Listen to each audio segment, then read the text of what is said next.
Hello, this is Whispers in the Rain. Welcome to tonight's story time, a collection of real stories pulled straight from the depths of Reddit. Dim the lights. Let the rain drown out the world beyond your walls. And as you listen, remember, these are the stories people swear are true. Comment below where you're listening from and what time it is where you are. You've scrolled far enough.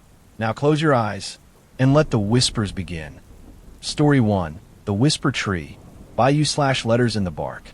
We moved into the house on Sycamore Lane just before the first snow. It wasn't anything special. 2 stories, peeling green shutters, a crooked fence, but the price was too good to pass up. My wife said it had good bones, the kind of thing people say to justify ignoring the creaks, the drafts, and the way the upstairs hallway always smelled faintly of damp wood. I'd be lying if I said I didn't feel something off about the place right away. Not sinister exactly, just uneasy, like being watched from across a dark room. It was subtle at first. Doors left ajar when I knew I'd closed them. The sound of footsteps upstairs when we were all downstairs. Small things. Easy to brush off when you're busy unpacking boxes and trying to settle your kids into a new school.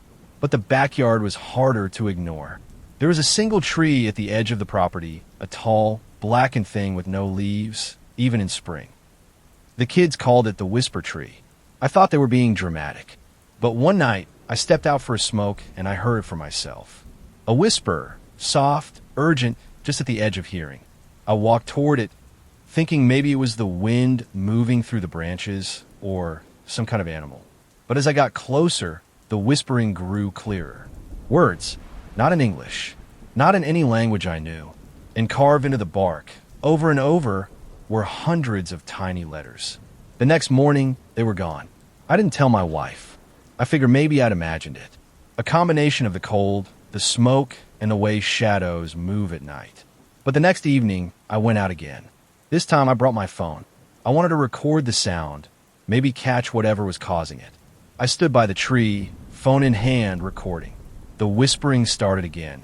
Same low cadence, the same feeling that the words were meant for me. I felt something shift behind my eyes, like pressure building, and I got a splitting headache. I stumbled back, nearly dropping my phone. The sound stopped. I ran inside and played the recording. Nothing. Just wind. No voices. No whispering. Just silence.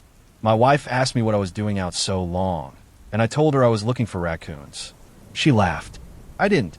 A week later, my daughter, Ellie, came into our room crying. Said there was someone outside her window. Said he was whispering her name. I rushed to her room, but there was no one there. Just the Whisper Tree, standing still in the moonlight, black branches clawing the sky. I checked the yard. No footprints. Nothing disturbed. I stood under the tree again, but the whispering was gone. The next morning, Ellie showed me a piece of bark she found on her windowsill. It had tiny letters carved into it. I asked her where she got it. She said, "He gave it to me. The man in the tree." That's when I started researching the house. The town. The tree. I found almost nothing. Just a scanned newspaper clipping from 1911. It mentioned a family who lived here. Wife, husband, and 2 children. They vanished without a trace. No suspects. Just an ominous note at the end. Only the tree bore witness. That line stuck with me. Only the tree bore witness. It was too poetic for a standard police report. Someone had added it deliberately, I was sure of that. And it made me look at the tree differently. Less like a dying plant, and more like a participant. I began inspecting it during the day. I'd run my fingers along its bark, searching for any sign of the symbols I'd seen that night. There were no carvings, nothing unnatural. But I kept finding scraps of bark near the base, some with faint indentations that looked like language, though worn away like eroded tombstones. I started cataloging them. I didn't tell anyone, not my wife, not even Ellie. I didn't want to scare her. But each night, the tree seemed more alive, more aware. It didn't move, but I felt its focus, felt it lean toward the house without bending. One morning, I found footprints near it, bare feet, small, child-sized, leading toward the tree, not away from it. But my kids hadn't been outside. It had snowed the night before, and there were no prints leading back to the house. just that lonely trail ending at the base of the whisper tree. That night, I stayed up and watched from the bedroom window.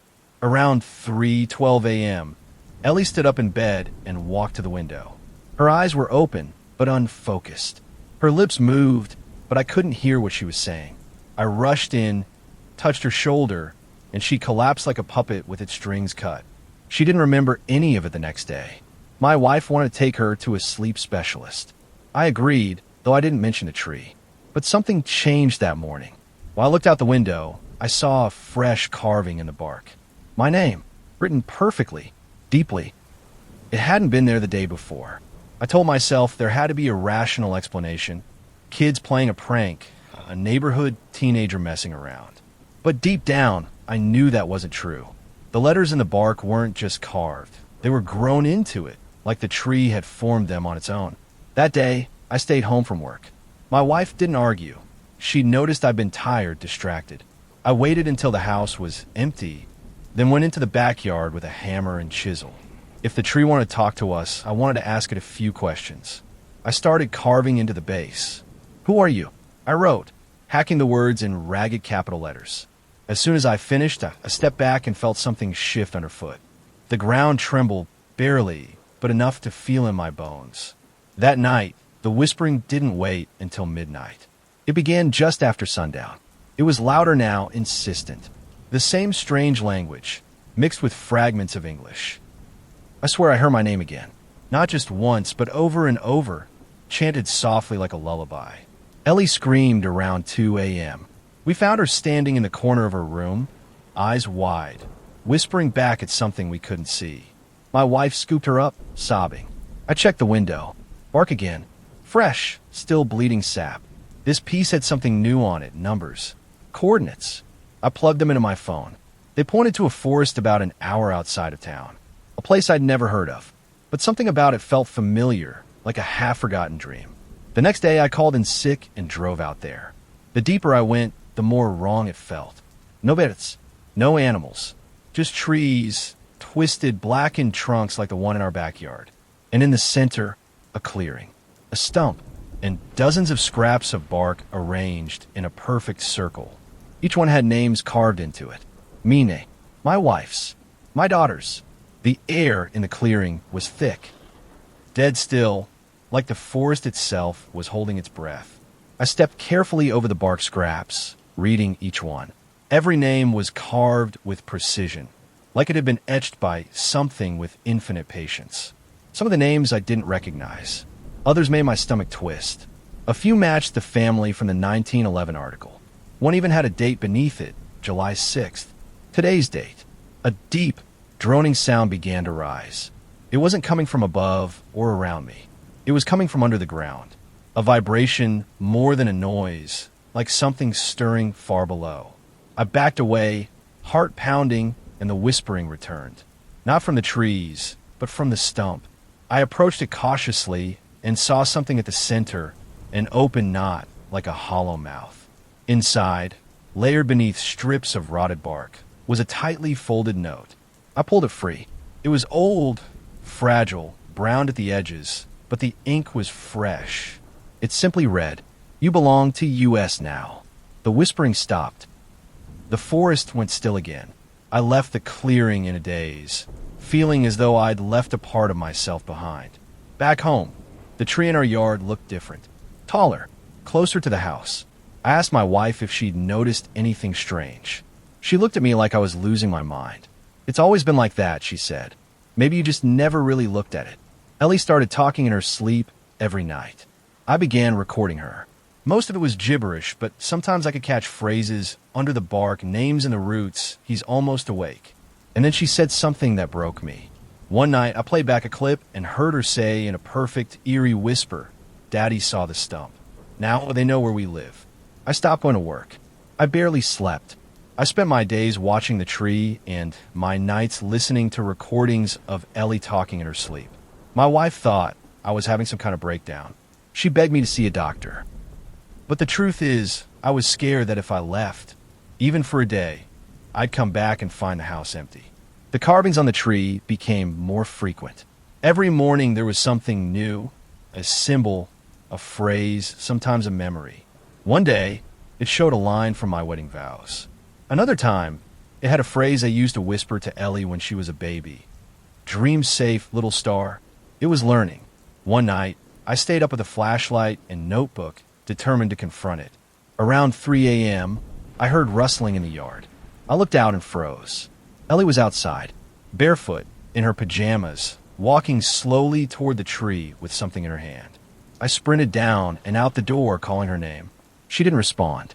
I caught up to her just as she reached the base. In her hand was a carving knife from the kitchen drawer. "What are you doing?" I whispered. She looked up at me, eyes blank, and said, "It told me to carve your name." I pulled her away, heart racing. She cried and clung to me, but she didn't seem to understand what had happened. My wife was hysterical when I brought her inside. We locked every door and window that night. The next morning, the carving was already done. My full name, first, middle, last, cut cleanly into the bark. There was a second carving underneath it. It read, "Next," and beside it, in smaller letters, was my wife's name. I wanted to leave. God, I wanted to pack the car, grab my family, and drive until the tree was nothing but a memory. But every time I tried to plan an escape, something stopped me. My wife got sick. The car wouldn't start. The roads flooded after a freak storm, all within days, and the tree kept growing. It was undeniable now. Taller, thicker, its roots pushing up through the soil like claws. One branch pressed against the house, groaning against the siding as if trying to get in. I boarded up the windows. I scattered salt. I recited prayers from childhood I barely remembered. None of it mattered. The whispering never stopped. Ellie began drawing it. Page after page of that same gnarled tree, always with something inside it. A face, a mouth, eyes watching from behind the bark. One night, I found her sitting up in bed, drawing in the dark. She didn't even look up, just whispered, "He's almost here." I burned the drawings. Every last one. But the next day, they were back on her floor. And then, the night before last, my wife disappeared. No escrim, no straged, just gone. Her side of the bed cold, the front door wide open, footprints in the dew leading straight to the tree. I stood at its base and screamed until my throat bled. I begged. I threatened. I offered myself in her place. And the tree, it whispered back, "You are already mine." Last night, Ellie disappeared too. Her bed untouched, but her shoes were gone. On the pillow, a scrap of bark. One word carved into it. Rooted. I'm alone now. The tree watches through the window. I haven't slept. I don't eat. I don't move. I can feel its roots under the floor. Waiting. I finally understand. It never wanted just one of us. It wanted all of us. Our names, our memories, our voices. I hear them now, inside the walls, inside the roots. My wife's laughter, Ellie's whispers, twisted and hollow like echoes in a well. I try to cut the tree down tonight. The axe broke. The blade bent like it hit steel. And the tree bled. Thick, black sap oozed from the wound. And I swear I saw something move beneath it. I'm writing this now because I know I won't last much longer. My name will be the last one it carves before the tree finds someone new. Maybe you. If you ever hear whispering outside your window, don't look. Don't answer. And never, ever carve into the bark. It's already listening. Story 2. Don't Feed the Cornfield by /Winchimais. I grew up in a small Midwestern town, the kind with one stoplight and more cornfields than people. Summers were endless and sticky, the kind of heat that pressed against your skin like a second body. We lived on the edge of town, our backyard brushing up against a wide stretch of corn that belonged to no one, or at least no one we ever saw. The weird thing was no one ever talked about it. That cornfield, it didn't have a fence, no posted signs, no equipment. Just a sea of green stalks, humming softly in the wind. I used to stare at it from my bedroom window at night, wondering why I never saw a single soul working it. One night, when I was 8, I saw a movement. A figure, tall, thin, slow, drifting between the stalks. I called for my dad, but by the time he came, the figure was gone. "Too much imagination," he said. A few days later, I found something strange at the edge of the yard. A small paper plate. On it, a slice of bread, half a banana, and a few hard candies, arranged neatly. I thought maybe some neighbor kid left it, but when I asked around, nobody knew anything. That night, I heard whispering. I thought it was my sister, but she was asleep. The sound came from outside, low, raspy, like someone speaking through sand. I peeked out the window. Another plate sat at the edge of the corn, but this one was empty. By the time I turned around, another plate had appeared, right outside my window, and this one had something new, a single blackened tooth in the center. I didn't sleep that night. I couldn't stop staring at the plate, watching for movement. Nothing came. No shadows. No tall figure in the stalks. Just the corn, swaying gently in the windless night. The next morning, the plate was gone. No sign it had ever been there. I told my parents, but they just gave me that look, the one adults give when they think you're too old to lie, but too young to be believed. The weird part was, it kept happening. Every few nights, I'd find another plate near the edge of the yard. Sometimes with food, sometimes with things that weren't food. A clump of wet hair, a strip of leather that smelled like pennies. Once a doll made of sticks, and what looked like rabbit fur. Then one day, I saw Mr. Tavers walking down the road with a plate in his hands. He was old, kind of senile, and mostly kept to himself. But he walked straight to the cornfield, bent down, and left the plate at the edge. I asked him later why he did it. His face went pale. "You never stop once you start," he said. "They remember who fed him." I asked him who they were. He didn't answer. He just shuffled away, muttering under his breath. I wanted to forget about it. But that night, the whispering came back. Closer, clearer. I pressed my ear to the window and heard my name. 3 times. Soft, slow, and wet. The next morning, there was a plate on my windowsill. This time, it had my favorite candy on it. Candy I hadn't seen since I was a toddler. Candy they stopped making years ago. I didn't touch it. I swear I didn't. But for hours, I just stared at it. Those little foil-wrapped sweets lined up perfectly, like a trap designed specifically for me. I even checked with my mom to see if she'd somehow found them online.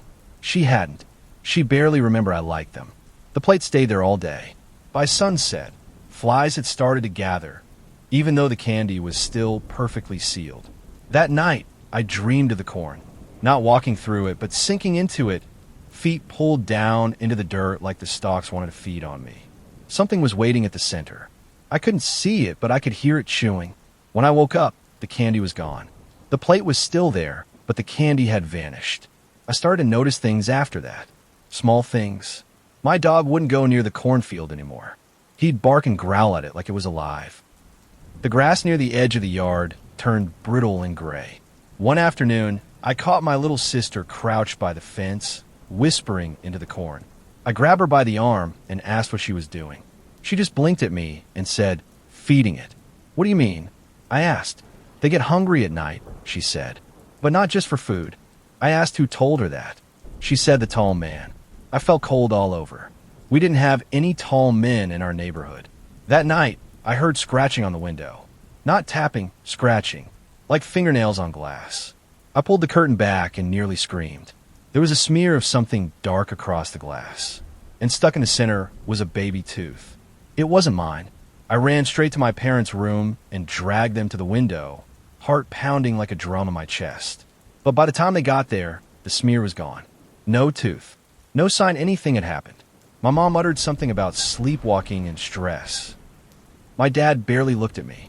I started to feel like I was going crazy, like the cornfield was peeling back my brain one layer at a time.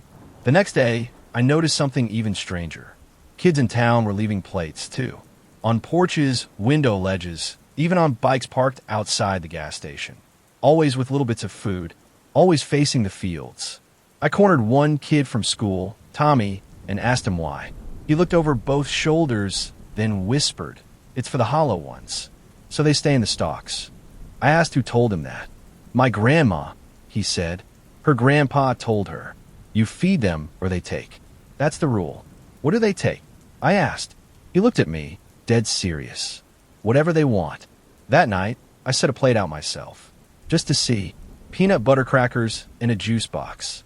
I put it at the edge of the corn and waited. Around midnight, I watched from my window as a shape stepped from the rows. It was tall, taller than anyone I'd ever seen. Its limbs hung wrong, too long and crooked, like it was pretending to be human. It crouched down, sniffed the plate, then ate messily, like it didn't have teeth. When it stood up, it looked straight at my window. I couldn't see a face, just a smooth, pale oval, but I felt it smile. After that night, I didn't sleep much. Every time I closed my eyes, I saw that faceless thing licking crumbs off the plate with something that looked like a wet flap of skin.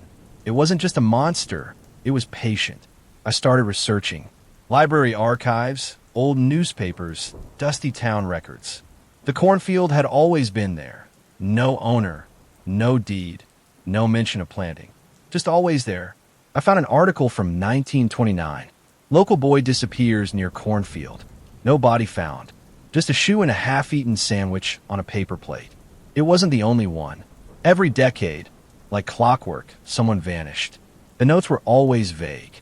Wandered off, ran away, lost in the rows. No one ever blamed the field. But no one ever searched it, either.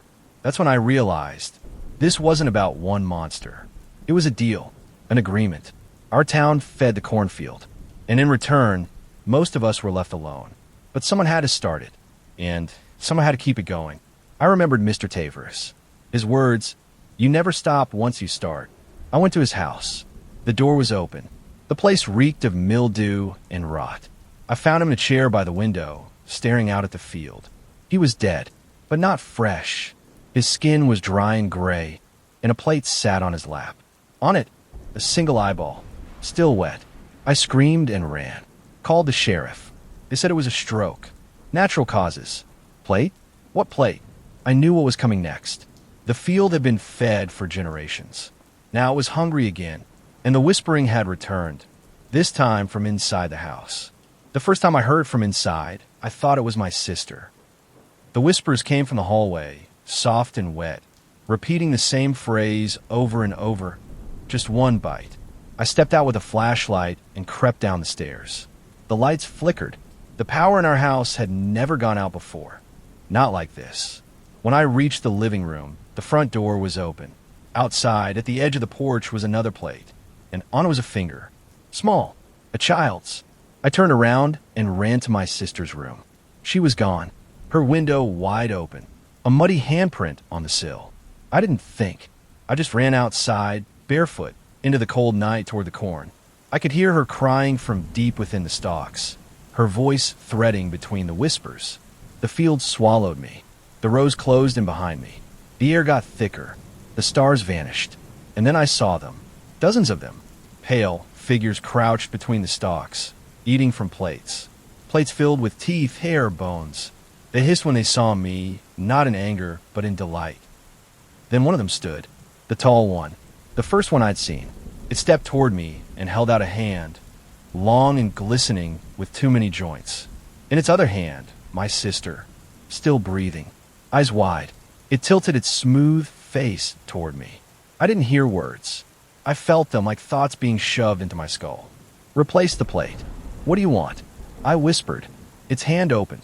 Inside was a beating heart, still warm. I couldn't move. I couldn't speak. That heart, it wasn't bloody. It was clean, glistening like it had never been inside a body. It pulsed slowly in the thing's palm, like it was waiting to be chosen. The creature pressed the heart toward me. My sister whimpered in its other hand. I understood the choice. Feed the field, or lose her. I took the heart. It was light, soft, and when I touched it, I saw things. Plates in the dirt, children screaming, bones arranged in spirals, families watching the field, generation after generation, praying they weren't next. I dropped the heart. The whisper screamed. The corn bent toward me like 1,000 fingers pointing. But the tall one stayed still. It tilted its head, and then it placed my sister gently on the ground. She crawled to me, shaking. I grabbed her and ran. I didn't look back. The field shifted around us, but didn't stop us. When we got home, the front door slammed shut behind us. Every light flicked on at once. And in the kitchen, another plate sat on the counter. On it, the heart, still pulsing. We didn't sleep that night. We didn't speak. In the morning, the plate was gone. My sister never talked about what she saw, but she stopped drawing, stopped smiling. She started putting out plates again, on her own. Bits of food, candy, toys. Always at the edge of the lawn. and the field stayed quiet. Last week, I turned 18, the age when you're supposed to take over. Tonight, I heard the whispers again, but they weren't outside. They were under my bed. I reached down and found a plate. Not mine. I don't know how it got there. It held a cracked mirror and a piece of my baby blanket, something I haven't seen in over a decade. A message was scratched into the porcelain. Your turn. I know what they want. The field is hungry again. It's been patient, but won't wait much longer. I think I'm supposed to choose. Pick someone. Offer a name. I won't do it. But the corn is whispering louder tonight. The house groans like it's breathing. And there's a plate on every windowsill now. Whatever you do, if you ever visit my town, if you ever see a cornfield with no fence, no owner, and plates at the edge, don't feed it. Don't even look at it. Just run. Story 3. The Man Who Slipped Through. By you/Threadbare Reality. There's a door in the maintenance hallway at my university. No number, no sign, not even a knob. Just a narrow metal frame tucked between 2 janitor closets in the basement of the science building. You'd miss it if you weren't looking for it. I was looking for it. It started as a rumor among the grad students. Some urban legend about a professor who vanished during a renovation back in the 80s. They say he walked into the wall and never came out. Everyone joked about it. A classic campus ghost story. But then someone showed me the door. It's not always there, said Marcus, a physics TA with too much coffee and not enough sleep. Only shows up when it wants to. And it had. That night, while we were poking around after hours, there it was. Seamless metal, faint hum, colder than the air around it. Marcus dared me to touch it. I did. The moment my hand made contact, I felt a jolt.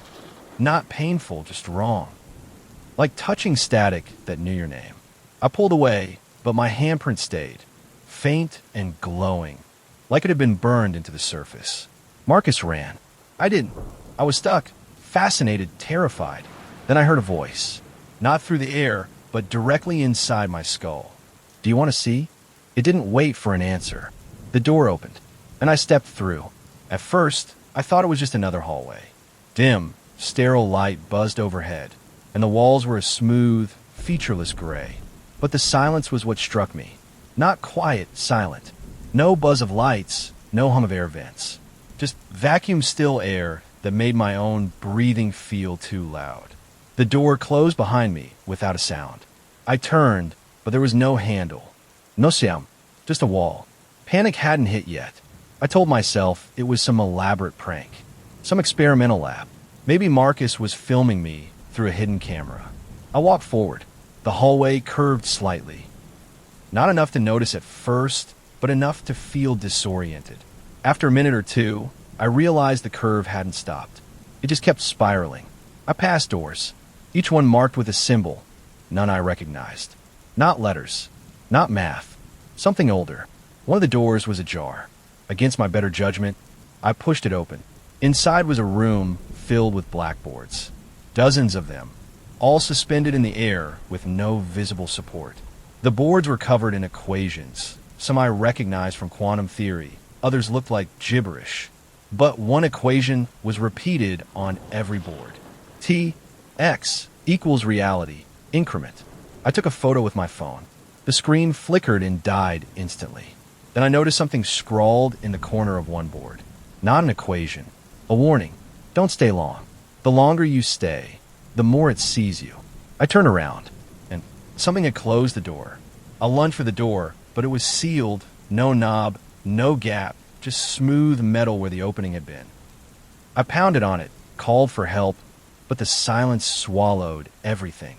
Even my voice sounded distant, like it had to swim through something thick. Then I noticed the blackboards were changing.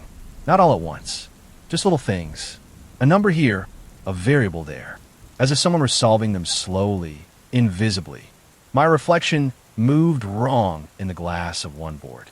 It blinked when I didn't. I bolted from the room, back into the curved hallway. My footsteps echoed now, too many echoes, like more than one set. I picked a direction and ran. The corridor kept spiraling, tightening. The lights flickered overhead. In their stuttering glow, I saw shapes through the walls. Long-limbed things outlined in static, watching me. Then I found a window. There shouldn't have been windows. But it was there, just a square pane of black glass in the wall. I looked through it and saw myself, standing in a lecture hall back on campus, giving a presentation. But I wasn't giving that talk until next week. I stepped back. The window went dark. The whispers began, soft at first, wordless. Then they formed a sentence. "You are leaking." My nose started to bleed. The hallway rippled like heat rising off pavement. Something was coming. I could feel it like a weight pressing down behind my eyes. Then a door appeared ahead. Not a symbol on it, just a single word. Return. I ran for it and prayed I wasn't too late. The door opened before I touched it, sliding into the wall with a sound like tearing paper. I stumbled through and immediately dropped to my knees. I was back, or I thought I was. Same basement hallway. Same flickering light above the janitor closet. The maintenance door was gone, just flat wall again. But something was wrong. The hum of the building was off. Deeper, slower, like a slowed down recording of real life. The pipes above groaned, and I could swear they whispered words between creaks. I bolted up the stairs and out into the main hall. It was late. Campus empty, but the exit signs glowed purple instead of red. I ran outside. The sky was too dark, starless, moonless. The shadows cast by the lamppost stretched in the wrong direction. Then I saw my reflection in a window. It looked like me, but wrong. The face moved a half second out of sync. When I raised my hand, it smiled. I stumbled back. The air was thick with static. My skin prickled. My phone was dead, so I ran home. My house was there. Same address. Same porch light. But when I opened the door, my parents were sitting at the kitchen table, frozen mid-bite. Not moving. Not blinking. Like mannequins dressed in skin. I backed out slowly. Then I saw the photo on the wall. A family picture. Same as always, except I wasn't in it. In my place stood someone who looked like me. But his eyes were hollow. His smile too wide. He stared at me from the frame. And winked. I ran. Not back to campus, just anywhere else. The streets were empty, too quiet. I passed cars that were parked at odd angles, like their drivers had vanished mid-turn. Streetlights buzzed with static instead of light. No people. No bits. Not even wind. I reached Marcus's apartment and banged on the door until my fists hurt. No answer. I was about to leave when it creaked open. Inside, everything was upside down. Literally. Furniture nailed to the ceiling, gravity reversed inside.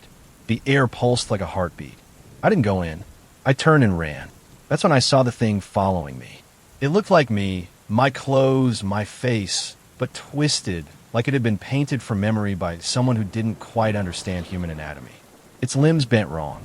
Its eyes were smeared shadows. It didn't chase me. It walked. Patient. I knew somehow it would never stop. I ducked into an alley. My phone flickered to life for a second. The screen glitched and showed a single word.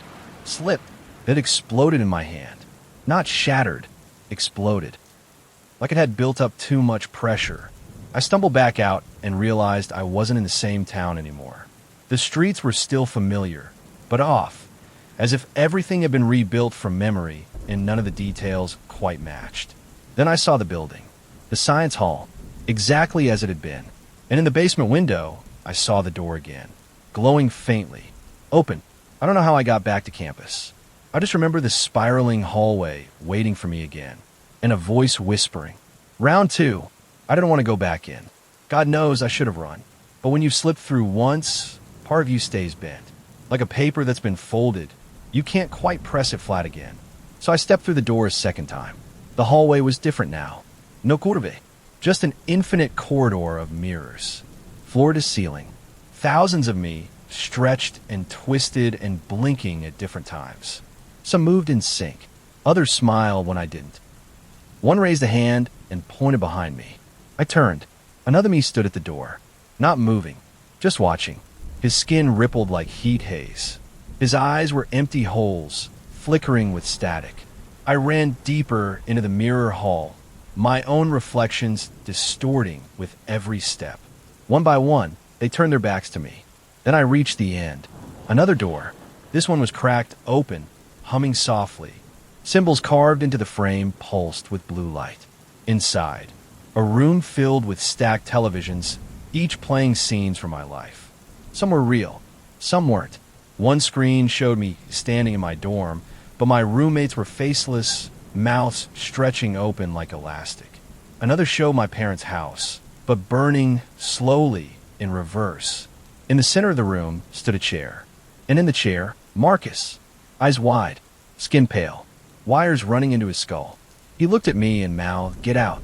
Behind me, the whispers began to rise, and the door disappeared. I grabbed Marcus by the shoulders and shook him, but he didn't respond. His pupils twitched like they were tracking things only he could see. The wires in his skull pulsed with a faint, rhythmic light. The televisions grew louder. Every screen showed a different version of me, laughing, screaming, dying. I watched one where I stood in front of the class and melted like wax. Another where I was lying in a hospital bed, surrounded by copies of myself, all crying in unison. Then the voices began to speak through the static. "You slipped through. You brought the breach. One in, one out." I backed away, heart pounding as the walls started closing in. Not physically, conceptually. It felt like reality was narrowing. I couldn't tell what was real anymore. And then Marcus blinked. Once. Slowly. He whispered, "It won't let both of us leave." I shook my head. There has to be a way. The door. He smiled faintly. "You opened it. You decide." The televisions blinked out all at once. Only one remained lit. It showed the door wide open. I could see the maintenance hallway outside. My way out. But as I turned, something grabbed my ankle. Not Marcus. The floor. It opened like a mouth, filled with hundreds of tiny, grasping hands made of ash and wire. They pulled. I kicked and screamed and fought, reaching toward the screen, toward the exit. Then Marcus yelled, "Go," and yanked the wires from his head. Everything exploded into white. I woke up on the floor of the maintenance hallway. The door was gone. My phone buzzed beside me, fully charged, 3:12 a.m. No one believed my story. Marcus was reported missing 2 days later. No trafe, no futi, but the hallway still hums sometimes. The air gets cold. I avoid it. I see things now, reflections that don't match, shadows that lag behind. And sometimes, in the static between radio stations, I hear Marcus's voice. "You slipped through. The door took something from me. Maybe it left something behind too. If you ever see it, don't touch it, because it doesn't ask anymore. It just opens." Story 4. The Sound Beneath the Lake. By you/Dockside Dreamer. Every summer, my family visited my grandparents' cabin by Stillwater Lake.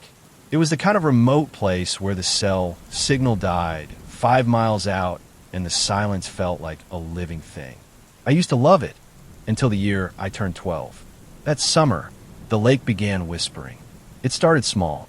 At night, when everything was still and the frogs had quieted, I'd hear faint sounds drifting through the open window.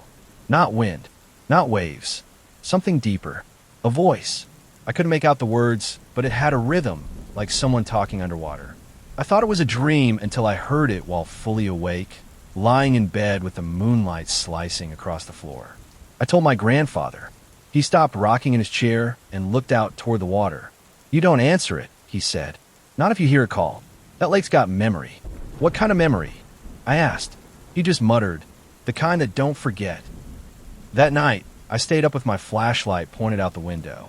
Around 2 a.m., the voice came again. This time, I could hear it clearer. It was saying my name. Soft, drawn out, gurgling like it bubbled through the black water. I shut the window and buried myself under the blanket. But when I finally worked up the courage to look again, there were wet footprints leading from the dock to the base of our cabin. Bare, human, and far too large to be mine. I followed the footprints the next morning. They dried quickly in the rising sun, but I could see where they had stopped, right beneath my window. I asked my grandma if anyone had gone night swimming. She just smiled and handed me pancakes, but she didn't answer. Not really. Later that day, I walked down to the dock. The lake looked normal, quiet, still. That eerie kind of still that made it feel fake, like a painted surface. I sat on the edge and peered into the water. It didn't reflect right. The sky above was cloudless, blue. But in the water, the clouds were moving fast, like a storm was coming from beneath. I reached in just to touch it. Something grabbed my wrist. Cold fingers like dead branches. They held tight for only a second and then let go. I scrambled back, fell on my side, breathing like I'd run a marathon.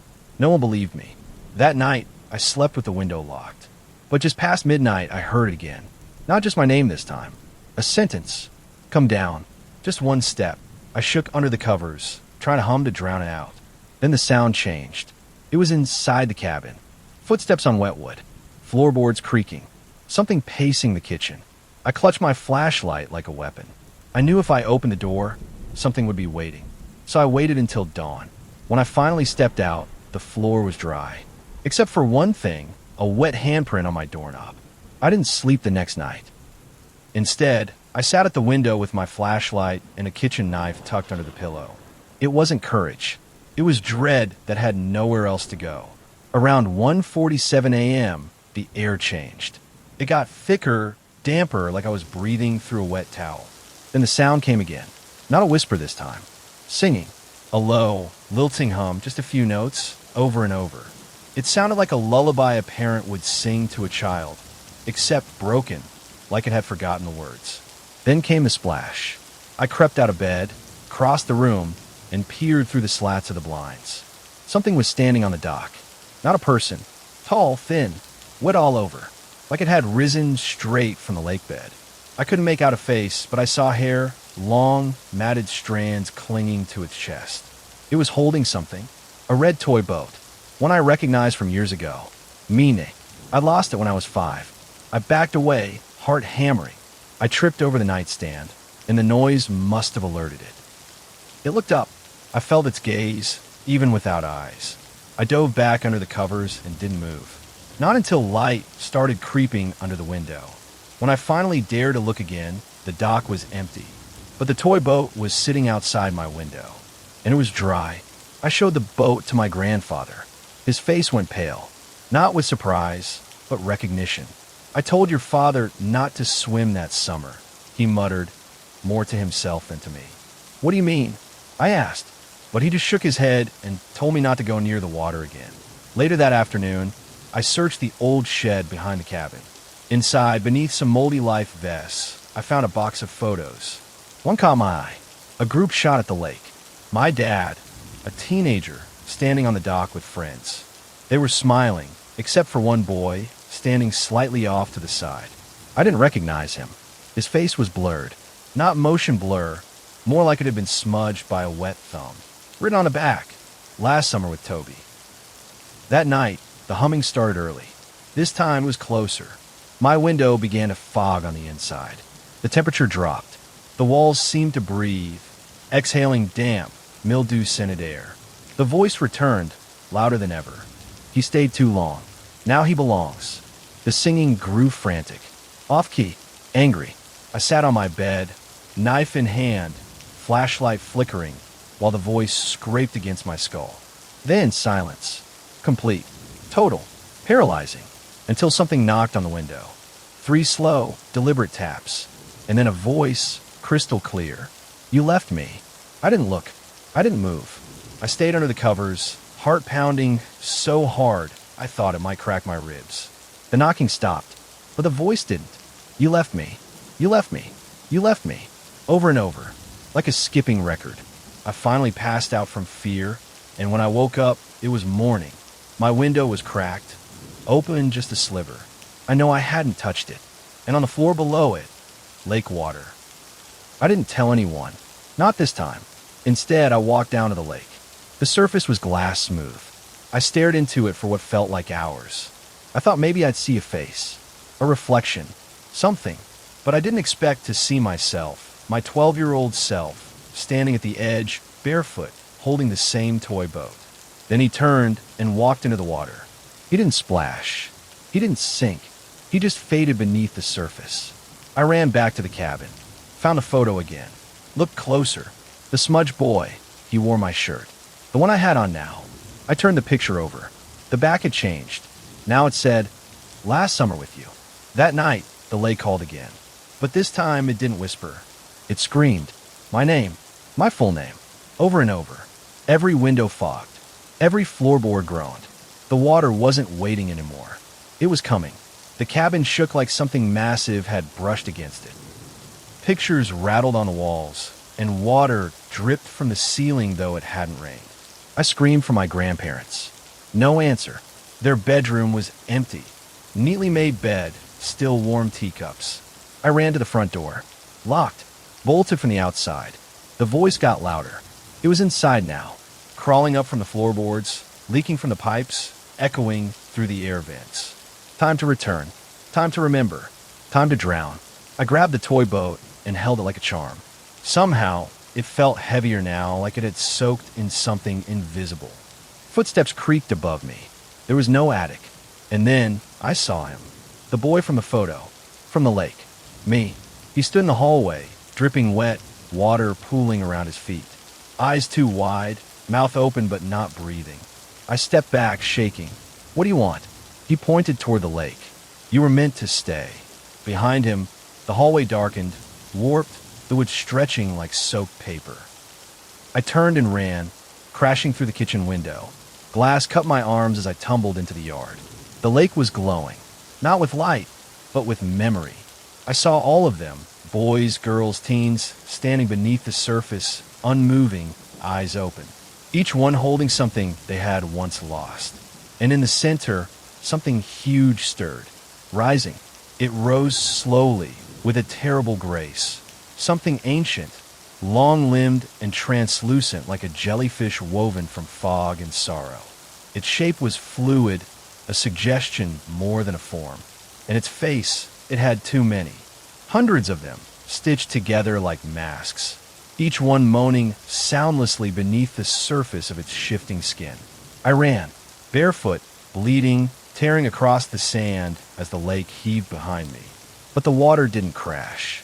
It followed. A perfect sphere of liquid chased me up the hill, hovering, humming, pulsing with the same broken lullaby. Then it spoke. Not aloud, not even in my head. It spoke everywhere. Inside me, around me, through me. You are the echo, the one that left. Come back. Complete the song. The toy boat in my hand pulsed warm. I stopped. Every instinct screamed to keep running. But something else, something buried in my childhood, tugged harder. I looked down at the boat. It had a name scrawled under the hull now. Toby, the boy from the photo. The friend I never remembered losing. A surge of images rushed into me. Memories I hadn't lived, moments of laughter on the dock, secret forts, Pinky swears by moonlight. I had known him, loved him. I had promised to stay, and I had broken that promise. The lake didn't want to hurt me. It wanted to finish the story. So I turned and walked back toward the water. The water welcomed me like a mother's arms. Warm, quiet, and knowing. As I stepped in, the voices faded. No more screaming. No more whispers. Just a deep, resonant calm. I walked until it covered my shoulders. Then something took my hand. Toby. He smiled. Peaceful, unchanged. Around us, others watched. Not angry. Not jealous. Just waiting. He placed the toy boat between us. And for the first time, I remembered the song. We sang together, two voices, one melody echoing beneath the lake. The lake didn't want a soul. It wanted a promise kept. Story 5. The Collector Under My Floorboards. Bayou/paper rustle warning. It started with a rattle. Just a light shifting under the floor in the middle of the night. I thought it was mice. Maybe raccoons. I live in an old house in Maine. These things happen when the cold sets in and the walls start breathing. But the rattling became rhythmic. Every night, just after 2:13 a.m. Never earlier. Never later. I checked my phone each time. It was precise like clockwork. I tried ignoring it for a while. I stuffed towels along the baseboards, sprinkled baking soda where the creaks were loudest, even left out peanut butter traps. But nothing was ever caught. One morning, I found a coin on the kitchen floor. A small brass thing, worn and warm, even though the room was cold. I didn't recognize the symbol on it. It looked like a three-pointed crown with teeth. I tossed it in a drawer and forgot about it. Until the next night, at 2:13, the rattling came back. Louder, more urgent. The next morning, another object, a thimble, ancient-looking, dented and rusted but clean, sitting neatly beside the fridge. This pattern repeated for days. Each night, the noise under the floor grew, clicking, sliding, whispering. And each morning, I'd find something left behind, a ring with an unfamiliar sigil, a piece of broken porcelain, a child's marble with something swirling inside. I began keeping them in a shoebox. I couldn't explain why. It just felt wrong to throw them away. Then came the night the whispers started forming words. I was lying in bed, blanket up to my neck, eyes wide. 2:12, I was waiting for it. At 2:13 on the dot, I heard it again.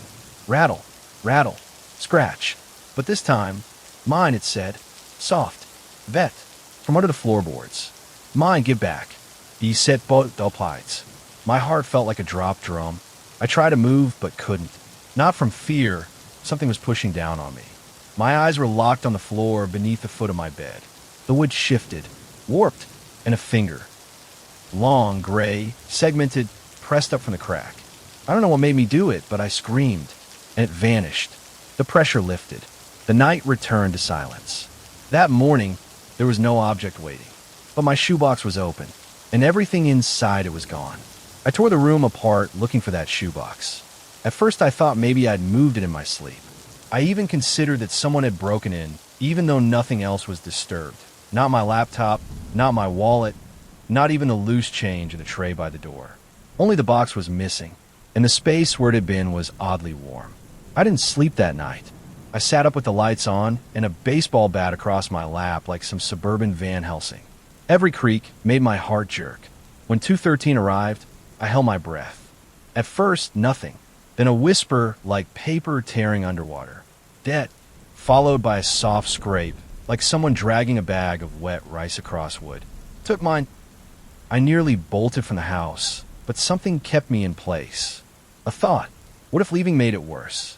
So I sat there, sweat pooling under my arms, eyes locked on the floor. At 2:17 exactly, the sound stopped. Not faded, stopped. Like a switch flipped. The next morning, I found something tucked under my pillow. Not placed, tucked. It was a photo, old and sepia-toned, curling at the corners. It showed a little girl, maybe 8, standing barefoot in a forest clearing. I didn't recognize her, but the photo had writing on the back in perfect, looping cursive. Give back what you found. I flipped the photo again, staring at the girl's face. Her eyes were gouged out. I didn't sleep that night either. I started researching the house, digging through old property records, archives, local legends. It took days, but I found a brief mention in a 1911 newspaper. Local child goes missing from Holbrook property. Parents report strange dreams and gifts appearing near her room in days leading up to disappearance. The Holbrook house, that was mine. It had been remodeled, expanded, sold half a dozen times, but the original address matched. I read further. Neighbors had claimed the little girl, Eleanor, talked to the man in the floor. She would whisper to the cracks in the baseboards, leave him drawings and hairpins. And one night, she vanished. No signs of struggle, just a pair of small muddy footprints in the hallway, leading to the vent under her bed. That's where I heard the rattling now. Night after night, at 2:13, it came back. Louder, angrier. And the gifts? They weren't gifts anymore. The next morning, I found a tooth on my nightstand. Not mine, not human. Something with too many roots and a jagged spiral point. It was warm, and it throbbed. I threw the tooth into the trash outside. Double bagged it. Even poured bleach in, just to be sure.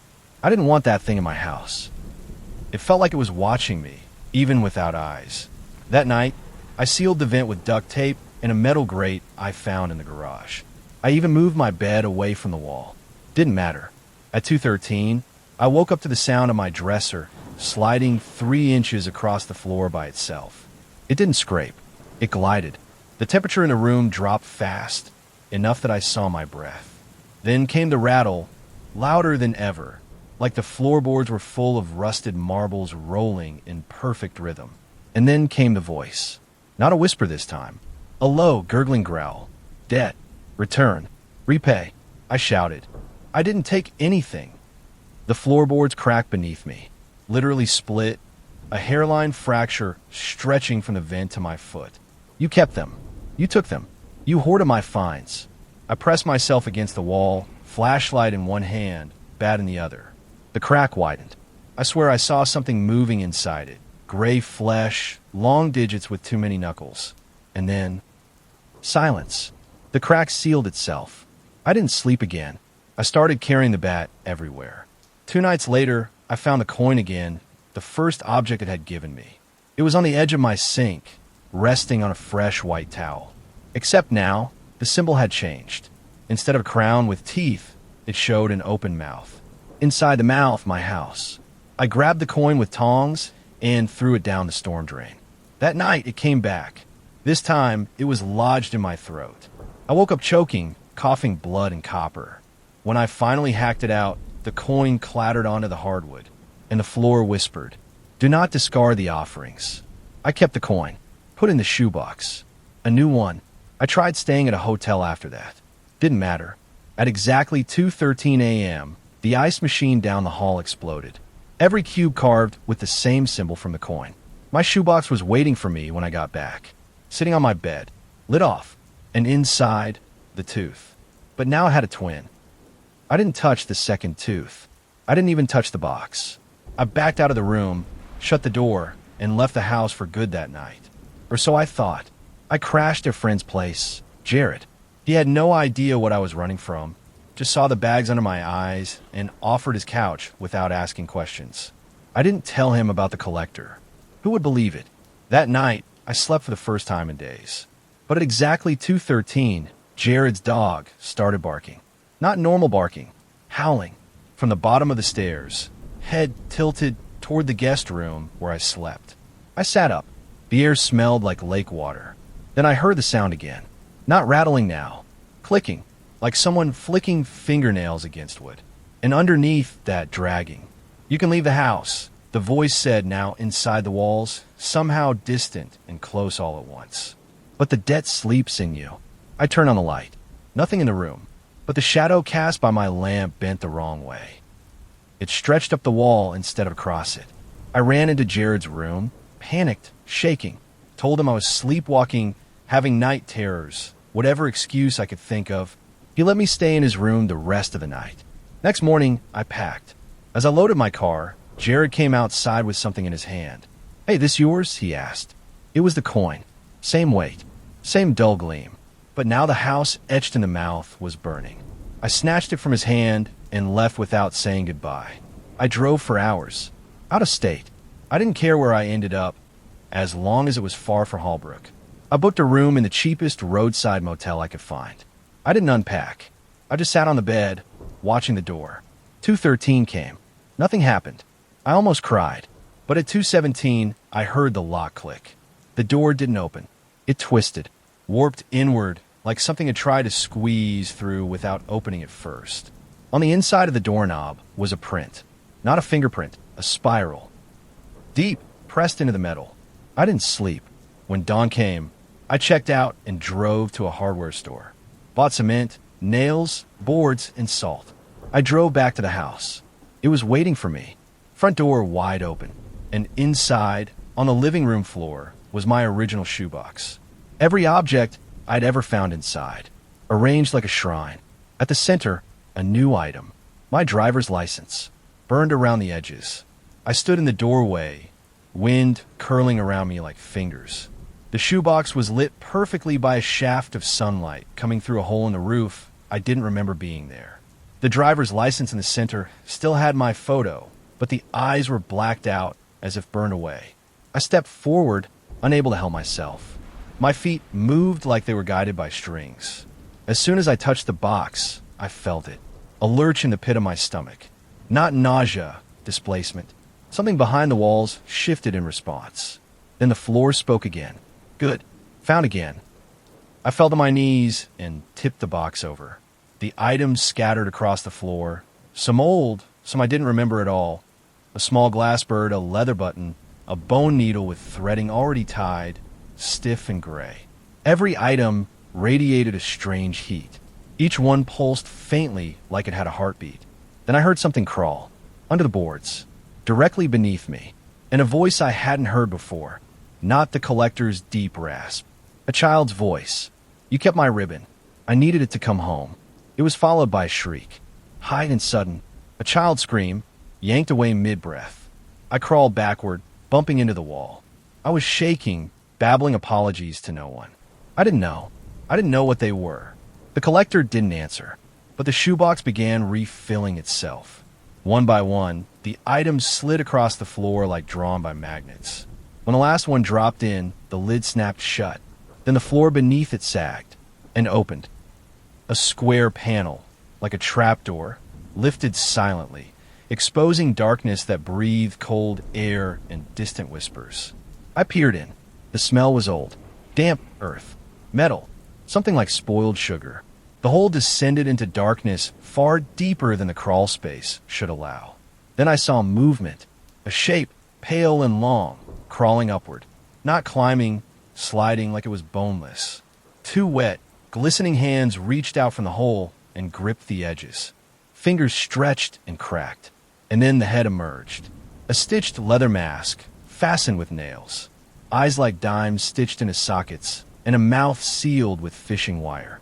It stared at me, then slowly turned its head toward the shoebox. Ours, it gurgled, voice seeping through the sewn mouth. All ours again. It pulled itself fully into the room, dragging a sack behind it. A burlap sack that squirmed. And inside it, something screamed my name. The sack writhed like something inside was trying to tear free. It pulsed in time with my heartbeat, every thrash sending ripples across the warped floorboards. The collector, or whatever this thing was, crawled fully from the hole, joints cracking as it stood to its full grotesque height. 7 feet, maybe more. Its back was arched wrong, like it had been folded in half for decades. The leather mask twitched. I could hear wet breaths hissing through the stitched mouth. It stood beside the shoebox, then slowly tilted its head at me. You must give. I couldn't move, could barely think. Then the sack lurched again. From inside, a muffled voice called out, faint but unmistakable. Help me. It was my voice. I looked around, trying to wake myself up, but nothing changed. The collector reached into the box and removed the spiral-toothed thing. The tooth. It held it up with reverence, as if it were holy. Then, with its other hand, it reached into the sack. I heard a gasp, my gasp, and then a mirror image of me was pulled halfway out. Pale, shaking, gagged with a ribbon. It was like looking into a dream version of myself, sleepwalking through trauma. The collector pressed the tooth to that other me's chest. The skin sizzled. Burned. I screamed. The stitched mouth turned back toward me. Balance. Then it pushed the other me back into the sack and cinched the rope tight. The floor groaned again. Cracks spread outward from the hole like veins. The box began to glow faintly, pulsing with each heartbeat I could feel but not control. One more, the collector rasped. One more, then sealed. It gestured to the box. I shook my head. I have nothing else. I gave it all back. The creature hissed. The walls bent inward. Pictures fell. The temperature plummeted. One more, it said again, and it pointed at the floor next to the hole. A space had been cleared. Something waited there, a spot for an object. I understood. I had to give something up. Something real. Something mine. Without thinking, I reached into my coat pocket and pulled out the last thing that hadn't been touched. The house key. My key. I stepped forward, heart hammering, and placed it on the wood. The box clicked shut. The sack stopped moving, and the collector slowly receded into the hole, dragging its burden with it. Sealed, it whispered. As it vanished, the trapdoor slid closed behind it, leaving the floor whole again. I collapsed. I stayed there until morning. When I awoke, the shoebox was gone. So was the hole. But in its place was a single note, written in perfect cursive on brittle paper. The debt is paid. For now, I should have moved out immediately. Burned the house. Salted the ashes. Anything. But I didn't. I couldn't. Some part of me hoped it was over. That whatever bargain I'd unknowingly entered was now settled. The first week after the collector vanished was the calmest in months. No rates, no coins, no strange objects whispering from the shadows. But something was wrong with me. I started forgetting things. Small at first, whether I'd locked the front door, where I'd put my wallet. But it grew worse. I forgot names. My boss, my neighbor, my own middle name. Once, I looked in the mirror and didn't recognize my own face for a full minute. I started keeping a notebook just to track basic facts about myself. Then I noticed something else. The walls of the house had shifted. Not visually, not overtly, but if I closed my eyes and walked down the hall, my hands brushed corners that hadn't been there before. Rooms felt too long or too short. And at night, I would hear faint scratching beneath the floor. Not from the collector, for something else. I wasn't sure what it wanted. I only knew it was smaller, faster, more erratic. Then the gifts came back. Not items now, but pieces of me.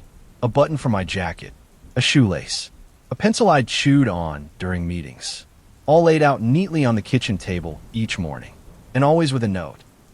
Preparing the vessel. The handwriting was identical to the first note. Then came the mirror. I was brushing my teeth when I noticed it. My reflection smiled, but I hadn't. It tilted its head, blinked slower than me. Then it spoke. Your debt was shared. The mirror didn't shatter when I punched it. It rippled. Like water. I stumbled backward, bleeding from my knuckles. From that night on, I covered every mirror in the house. That didn't stop the reflection. It started appearing in windows, in shiny pans, in the black screen of the TV. Watching, mimicking, waiting. Then one night, I woke up to find my front door wide open. A trail of dirt led inside from bare footprints. They matched mine, perfectly. And on the floor was the shoebox. Sealed, but bulging. Wrapped around it was a note. One gift remains. One vessel must stay. And in the silence that followed, I understood. The collector never left. It just changed hosts. The shoebox trembled. A single hairline crack split the lid. From inside, I heard breathing, my own voice, ragged and shallow. I stepped forward, knowing this was the end. Either I opened it, or it opened me. So I whispered, "Take it." The box stopped moving. The lid lifted. Inside was nothing, just a black void where space collapsed in on itself. And then my reflection climbed out. It smiled. I haven't heard the collector since. But sometimes I find strange things in my pockets. Things I don't remember owning. And they're always warm. Story 6. My sister never came back from hide and seek. Bayou/shadow of the laundry room. I was 8 when my sister disappeared. Her name was Lila. She was 6, tiny, fast, fearless.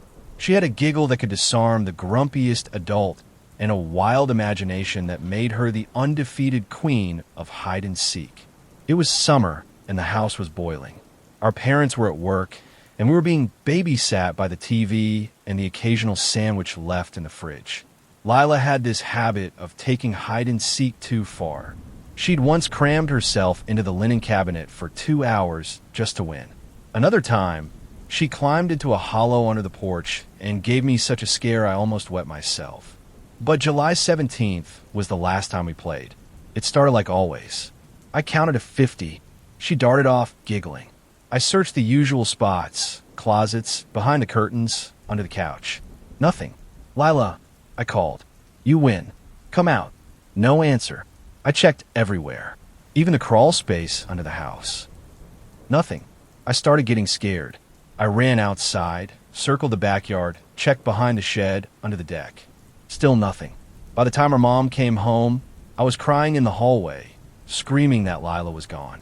At first, they thought she'd run away. Then they called the police. Dogs came. Neighbors searched the woods. Helicopters buzzed overhead. But she was just gone. They found no footprints. No signs of struggle. Not even the scent dogs could follow. Eventually, the case went cold. We moved away the next year, but I never forgot. I blamed myself. And then last month, 18 years later, I found the note. It was tucked in a library book I don't remember checking out. A copy of The Lion, the Witch, and the Wardrobe. Inside, in a child's handwriting, was this: "You didn't look in the right place. I'm still hiding." I stared at the words until they burned into my eyes.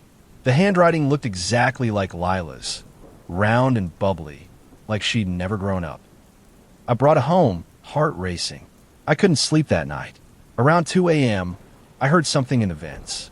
A soft giggle, and then, getting warmer, I thought I was losing it. Maybe part of me wanted to believe it so badly that I was hallucinating. But then I checked the crawl space again. There were marks in the dust. small handprints, fresh, and in the corner, someone had drawn a hopscotch grid in the dirt. The hopscotch grid was drawn with unusual precision, each square outlined perfectly, with tiny symbols inside instead of numbers. A spiral, a key, a crescent moon, and others I didn't recognize. At the end of the grid, someone had written in childish scrawl, "Last one in is IT." I crouched there in the crawl space, heart pounding. The air felt colder the closer I got to the grid. "Lila," I whispered. Silence.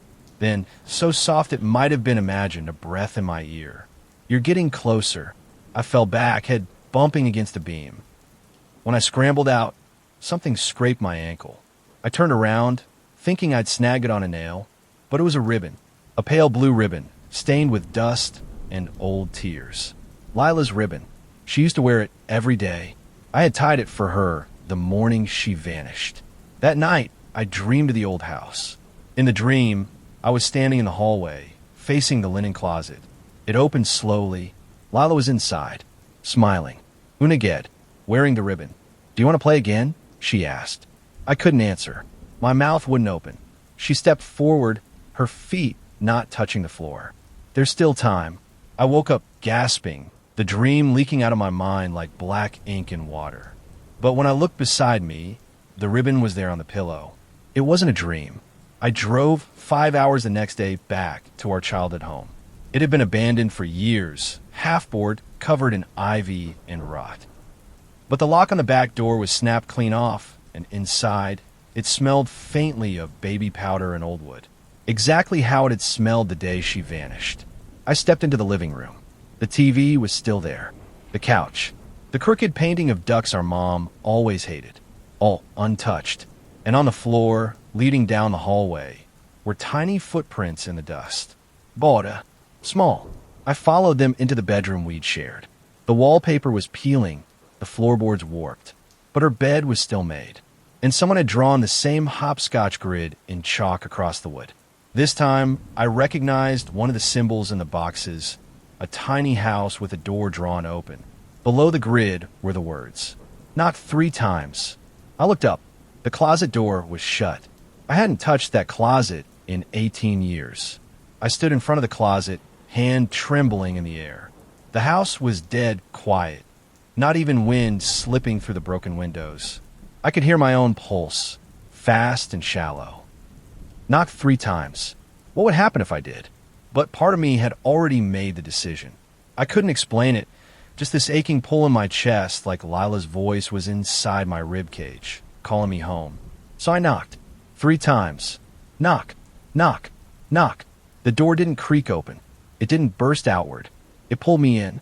Not physically, visually, like the shadows reached forward and swallowed me whole. I blinked. The room changed. The wallpaper was fresh. The sheets on the bed were clean. The sun glowed through the window, but it didn't feel right. The light was too still, too warm like syrup. I turned around. The closet was gone. There was only hallway now, longer than it should have been. Endless. At the far end, I saw her. Lila, still 6 years old, still wearing that ribbon, still barefoot. She smiled. "You found me," she said. I walked slowly toward her, unsure if I was dreaming, dead, or somewhere between. Her eyes looked too wide, too glassy. I knelt in front of her. "Lila, what is this?" "It's the in-between," she said. "Where you go if you hide too well." "Are you real?" I whispered. "On what's left," she said. Then her face changed, flickered, and behind her, the hallway began to open, like curtains being drawn back, revealing dozens of children, all standing perfectly still, some with ribbons, some holding toys, some with eyes stitched shut, all of them smiling, none of them blinking. "You stayed too long," Lila said. Her voice sounded farther away now. "It's your turn to hide." I tried to back away, but the hallway stretched behind me like a tunnel of mirrors. I spun around, only to find myself back in the closet. Dark, cold, but not alone. Hands pressed against my back. Fingers poked through the slats of the door. A giggle echoed behind me, and a whisper, "Your turn." I shoved the door open and fell out into the bedroom, except it wasn't mine. The walls were blank, the furniture gone. The world had shifted. Outside the window, The sky was gray and static, like the world had stopped buffering. And on the floor, in the dust, the hopscotch grid remained. But this time, every symbol had changed. Every square now showed a keyhole. And something behind me began counting. 1, 2, 3, 4, 5, 6. The voice was soft and high, unmistakably Lila's, but stretched like it had been echoing for decades. I didn't dare turn around. I ran, back down the warped hallway, feet slipping across the dusty boards, past doorways that didn't belong, rooms that blinked in and out like thoughts.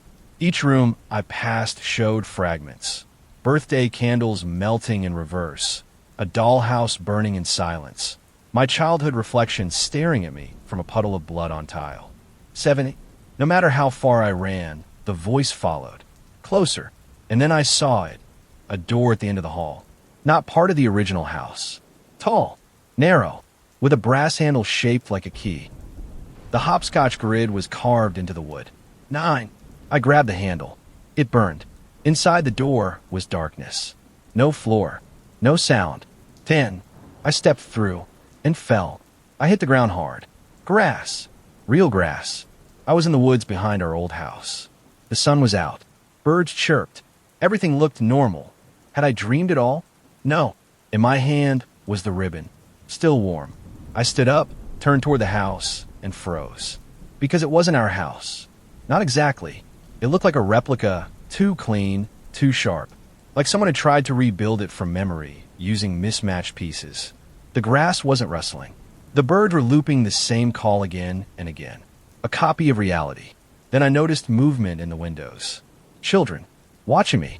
All of them wearing clothes from different eras. One had a beanie with a Pokemon logo. Another wore a sailor's outfit. One girl was dressed like a pilgrim.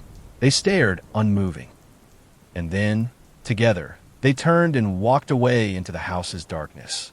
I knew, deep in my bones, if I followed them, I wouldn't return. I ran the other way. I don't know how long I ran, minutes? Hours? But eventually, I collapsed at the edge of a road.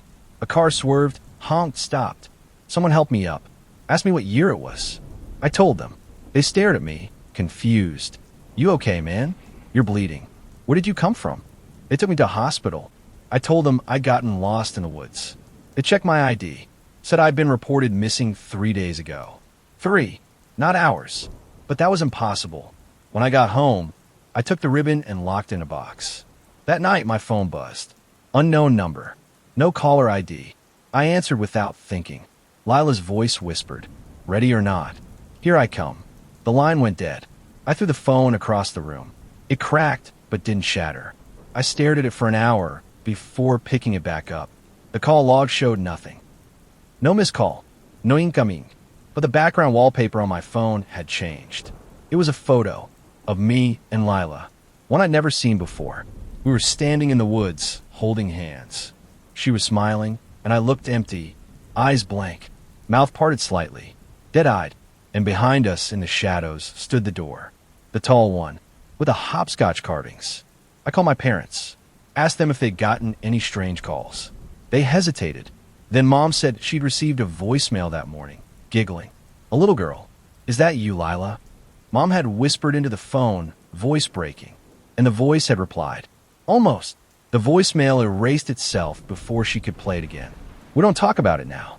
We can't, because things are happening. Photos rearranging themselves. My reflection changing when I'm tired." Once, I caught my own face mouthing words silently while I was brushing my teeth.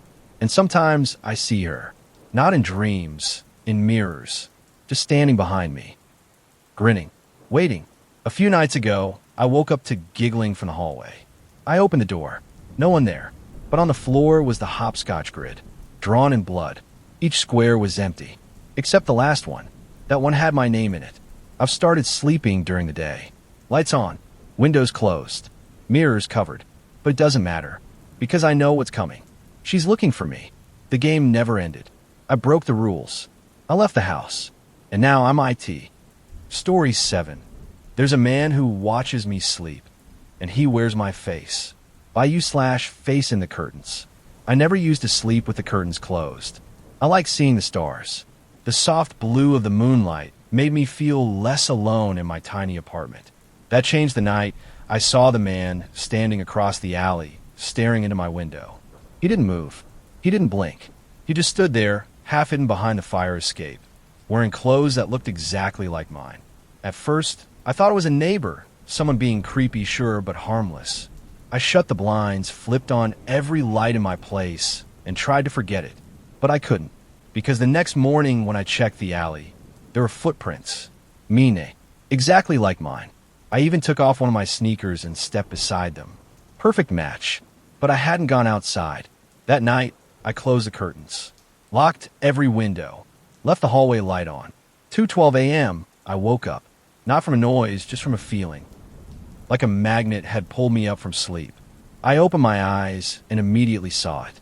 A silhouette behind a curtain, not just standing there, pressing against it, as if leaning toward me. I froze. The shape was unmistakable. It was me. Same height, same broad shoulders, same hairline, but I wasn't standing there. I was in bed. I reached for my phone, but the screen was black. Wouldn't turn on. Then the silhouette raised one hand and tapped once against the glass. I jumped. The curtain shifted just slightly from the motion, and through the thin fabric I saw the face. My face, but smiling. Too wide. I didn't move. I didn't breathe. I don't know how long we stared at each other, but at some point, it turned and disappeared. I didn't sleep the rest of the night. In the morning, I opened the curtain. No footprints this time. No evidence at all. Maybe I was dreaming, sleepwalking, hallucinating. I convinced myself of that until the next night. 2:12 nachts. Again, a whisper this time, from right beside the curtain. Let me in. I sat up in bed so fast I nearly blacked out. The whisper had been right next to me, like it came through the curtain, or maybe from inside the room itself. I didn't dare move. For a long time, nothing happened. Then I heard it. Not a knock, not tapping, breathing, shallow, calm, syncing with mine, then drifting just slightly out of rhythm, like someone trying to mimic it. I grabbed the baseball bat I keep beside the bed. One step at a time, I moved toward the curtain. I couldn't explain it, but I had this overwhelming sense that I shouldn't look. That whatever was behind it, wearing my face, wanted me to open the curtain. I didn't. Instead, I swung the bat through it. It passed through empty air. No sound. No contact. When I flung the curtain open, the alley was empty. No footprints. No folk. Just stillness. But drawn on the inside of the window, in condensation, was a message. Wrong move. I moved out the next day. Took a room in a friend's spare basement. No windows. No curtains. I slept like the dead. For 3 nights. Then, on the 4th, I woke at 2:12 a.m. The basement light was on, but the room was dark, completely black. I sat up and waved my hand in front of my face. Nothing. Total void. Then I heard a soft scraping, like fingers running across cement, and a voice. You took my room. The light came back in a flash. I screamed. There, at the foot of my bed, stood me. Not a reflection, not a dream. He looked exactly like me, but not quite. His eyes were too still, no blinking, and his skin looked tight, like it had been pulled over something not shaped quite right. He smiled. Same crooked tooth, same scar on the chin from when I fell on gravel as a kid. Then he opened his mouth. Wide, wider than a human mouth should open. I practiced you, he said. You're almost mine. I threw the lamp at him. Glass shattered. When I turned the light back on, he was gone. Just gone. But in the corner of the room, written in dust, I'll get better. I started researching doppelgangers. Not the cute kind, not the wowie look-alike stuff. The old lore, the deep myths. Turns out, seeing your double means death. But what if the double sees you first? I tried everything, cameras, motion sensors, even salt circles. Yeah, I know how that sounds, but I was desperate. For a few nights, it worked. Nothing happened, until I watched the footage. 3 nights ago, at 2:12 a.m., the camera turned itself off. When it came back on at 2:18, I was sitting upright in bed, eyes wide open, smiling. Except I have no memory of doing that.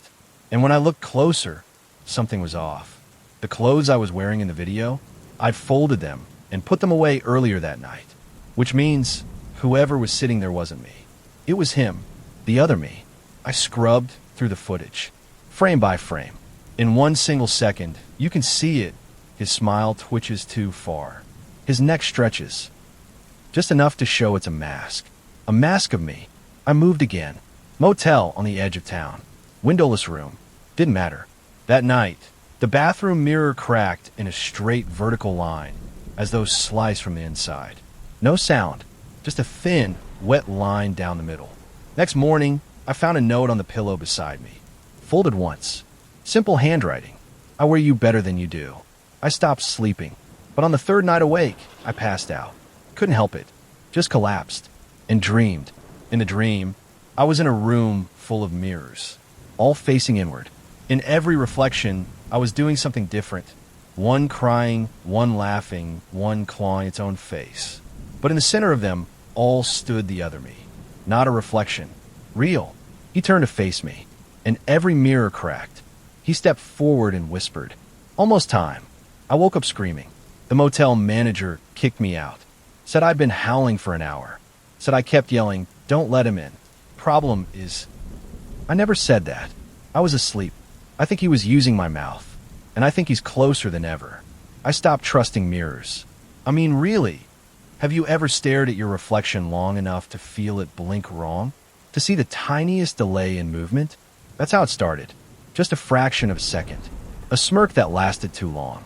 A blink that didn't sync. And then I started hearing things. At first, it was harmless. Little repetitions of what I said. Echoes that shouldn't exist. I'd say, "I'm okay."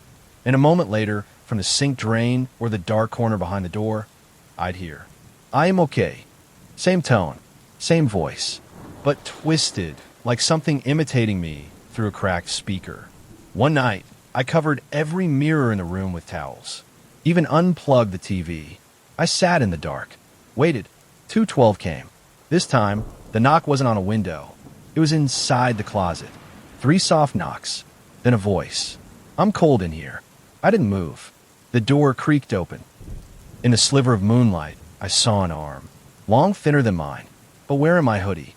The same hoodie I'd burned a week ago. I stood, heart pounding. The arm slowly withdrew into the shadows. And something whispered behind me. Almost ready. I spun. Nothing. But in the reflection of the TV screen, still dark, still off, he was standing behind me. I turned again. Empty. I smashed the screen. But from the cracked glass, his eyes kept staring back. Next day, I booked a therapist. A real one. Told him everything. Figured maybe I was spiraling. He nodded. Listened. Took notes. Then, at the end of the session, he leaned in and asked, "Has he tried to wear you yet?" I froze. "What?" His smile didn't reach his eyes. "You're not the first." I ran. But as I got to the parking lot, my phone buzzed. Unknown number. A photo. Me. Standing outside the therapist's office. Taken from inside. Caption. Fits like a glove. I've stopped going out. I keep every reflective surface covered. I don't talk to anyone unless I'm sure they're real. But even now, as I write this, I don't know if I'm still me. He's getting better. I feel it. Sometimes I'll zone out while brushing my teeth, and when I look back up, my reflection's still brushing, just a beat too late. He mimics everything. Perfectly. 2 days ago, I got a voicemail from my mom. Her voice was shaking. "You called me last night," she said. "Said you were coming home. But you were weird." "Weird how?" "You said you missed wearing my skin." "I never made that call. But someone did. Last night, I dreamed I was staring into a mirror. The other me reached through it. His hand slid out, like ink spreading across water. He cupped the side of my face, smiled, and whispered, "Sleep. I'll take it from here." I jolted awake. But the mirror? Still cracked. Still breathing. Tonight, I found a note under my pillow. My handwriting. But I didn't write it. "Thank you for breaking down the door. I'm ready now." I don't know what happens when he finally slips in. Maybe no one will notice. Maybe he'll wear my voice, my memories, my face better than I ever did. If you see someone who looks like me, talks like me, don't trust them. I might already be gone. And if he comes to your window, don't look. Don't ever look. Story 8. The Static Channel Knows My Name. By you/Dead Air Broadcast. It started with my TV turning on by itself at night. I live alone in a small apartment above a bakery. The kind where the walls are so thin you can hear the people next door sneezing. I don't sleep much, so I leave the TV on sometimes to keep my mind from spiraling. Background noise, you know? But 2 weeks ago, the screen started flickering at exactly 3:33 a.m. Every night, even if the TV was off, even if it wasn't plugged in. That's not a joke. I unplugged the damn thing one night and still woke up to the bluish glow lighting up my bedroom like a stage. It always played the same thing, a channel full of static. Not snow exactly, but something darker. The patterns moved like smoke or worms, twisting across the screen. And under the static, there was a voice. At first, it was garbled, just noise. But then one night, I leaned in, pressed my ear against the screen, and I heard it. It said my name. Over and over again, like a whisper recorded backwards. Andy. I stumbled back, nearly knocked over the coffee table. I unplugged the TV again, yanked the power strip out of the wall. But the glow didn't stop. It stayed on. I threw a blanket over the screen and slept in the bathroom with the lights on. The next day, I bought a new TV, different brand. Set it up, slept like a rock, until 3:33 a.m. The new TV blinked on. Same channel, same voice. Andy. I started recording it with my phone. But every time I played the footage back, the screen was black and the audio was just white noise. It was like it only existed when I was there. I showed the footage to my friend Kate, hoping she'd laugh and tell me I needed sleep. Instead, she frowned. This channel, she said, it reminds me of something I saw when I was little. Back when my grandma died. I asked what she meant. She hesitated, then told me about the dead channel. How her grandmother's old TV would turn on after she passed. Always the static. Always at the same time, 3:33 a.m. And then what? I asked. Kate swallowed. Then it started showing her face. I laughed. I shouldn't have. I regret it now. Because that night, when the static came again, it showed a face too. Mine, but older. Bloodier. Mouth open in a scream. I didn't sleep after that. I sat at the edge of my bed, lights on, phone camera pointed at the screen, just in case. But the footage never picked anything up, just snow and a soft hum. Like the static was only real when I was watching it. The face was burned into my mind. It had been me. Eyes rolled back, skin torn, mouth screaming in silence. But worse than the face was the voice. It didn't just whisper my name that night. It said, soon. I unplugged the TV again, threw a towel over it, and shoved it in my closet. It didn't matter. The microwave turned on the next night. 3:33 a.m. Static filled the little display. No time, just smoke-like patterns and that same low hum. I ripped the cord from the wall. Then my phone lit up. Incoming call, unknown number. I answered it with shaking hands. Andy, the voice whispered. Same static tone, same garbled echo. I'm coming through. I chucked the phone across the room. It shattered against the wall. That's when I noticed something else. My nose was bleeding. Not just a trickle, pouring. Thick, black-red blood onto my shirt. My vision spun. I stumbled to the bathroom and stared into the mirror. The light flickered, and in the reflection, behind me, stood myself. Not a mirror image, not following my movements. He stood still, smiling. His eyes were static, flickering black and white like a broken screen. I spun around. No one was there. I didn't sleep at all that night. The next day, I tried calling Kate, but she didn't answer. So I went to her place, knocked for 10 minutes straight. Her neighbor came out and said she'd moved 2 days ago. That didn't make sense. I'd just seen her the day before. I checked her socials. All accounts deleted, like she never existed. Back in my apartment, things got worse. The faucet turned on by itself. The oven door opened. Every screen, phone, laptop, even my alarm clock displayed a countdown. 5 days. Then, he watches. He waits. I snapped. I screamed at the empty air, begging it to leave me alone. And in the silence after, I heard it whisper, "You tuned in. You belong to us now." I tried checking myself into a hospital, told them I hadn't slept in days, that I was seeing things. The nurse nodded sympathetically, said someone would be with me shortly. She left me alone in the exam room. I waited and waited. At 3:33 a.m., the overhead fluorescent light began to buzz, then flicker. A monitor in the corner, one that hadn't even been turned on, lit up with static, and from it, I heard a new voice. Not mine, not Kate's, a child's. "Are you scared?" it asked. I backed into the corner of the room, eyes wide. The static intensified, crawling up the walls. The monitor showed flashes, frames of a swing set, a crying toddler, a small hand holding a crayon drawing of a TV. Then, you opened the channel. You said yes. I don't remember leaving. I woke up in my car, parked outside a gas station 2 towns over. The sky was still dark, and on the dashboard screen were the words. 4 days. The countdown was real. I tried breaking every screen I owned, smashed them with a hammer, shattered them with rocks. But the static didn't need a screen anymore. It followed me in the silence, in reflections, in the corners of my eyes. And every time I heard it, the message changed slightly. "He's almost through." I called my mom.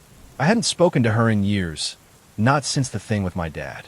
I needed to hear a real voice, someone tethered to this world. She answered groggy. I started rambling, telling her everything. She was quiet for a long time. Then she whispered, "You're hearing the static now too, aren't you?" I froze. "What?" Her voice cracked. "It got your father first, through the basement radio. He said he was just hearing snow, but it learned his name." I couldn't breathe. She continued. "He said it wanted to wear him, that it came through reflections. I thought he was losing it. But then the night he died." She stopped. "What happened?" I asked. She whispered. It walked out of the screen. The call cut off. No dialton. Just static. I haven't been able to reach her since. The next day, the radio in my neighbor's truck began playing a distorted voice when I walked past. 3 days left. I don't know what happens at 0, but I don't think it's death. I think it's entry. I tried to leave town. Packed a bag, got in my car, and just drove.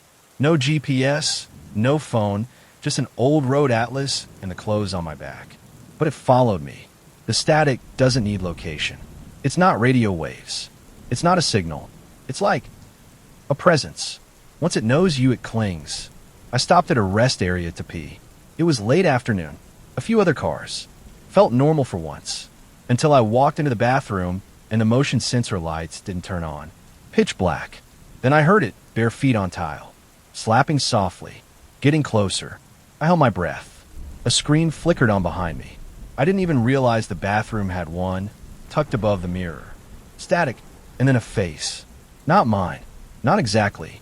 It looked like me if I'd been buried for weeks. Sunken cheeks. Bruised skin. Lips chewed raw. And it was laughing. The lights came back in a burst. The screen was off.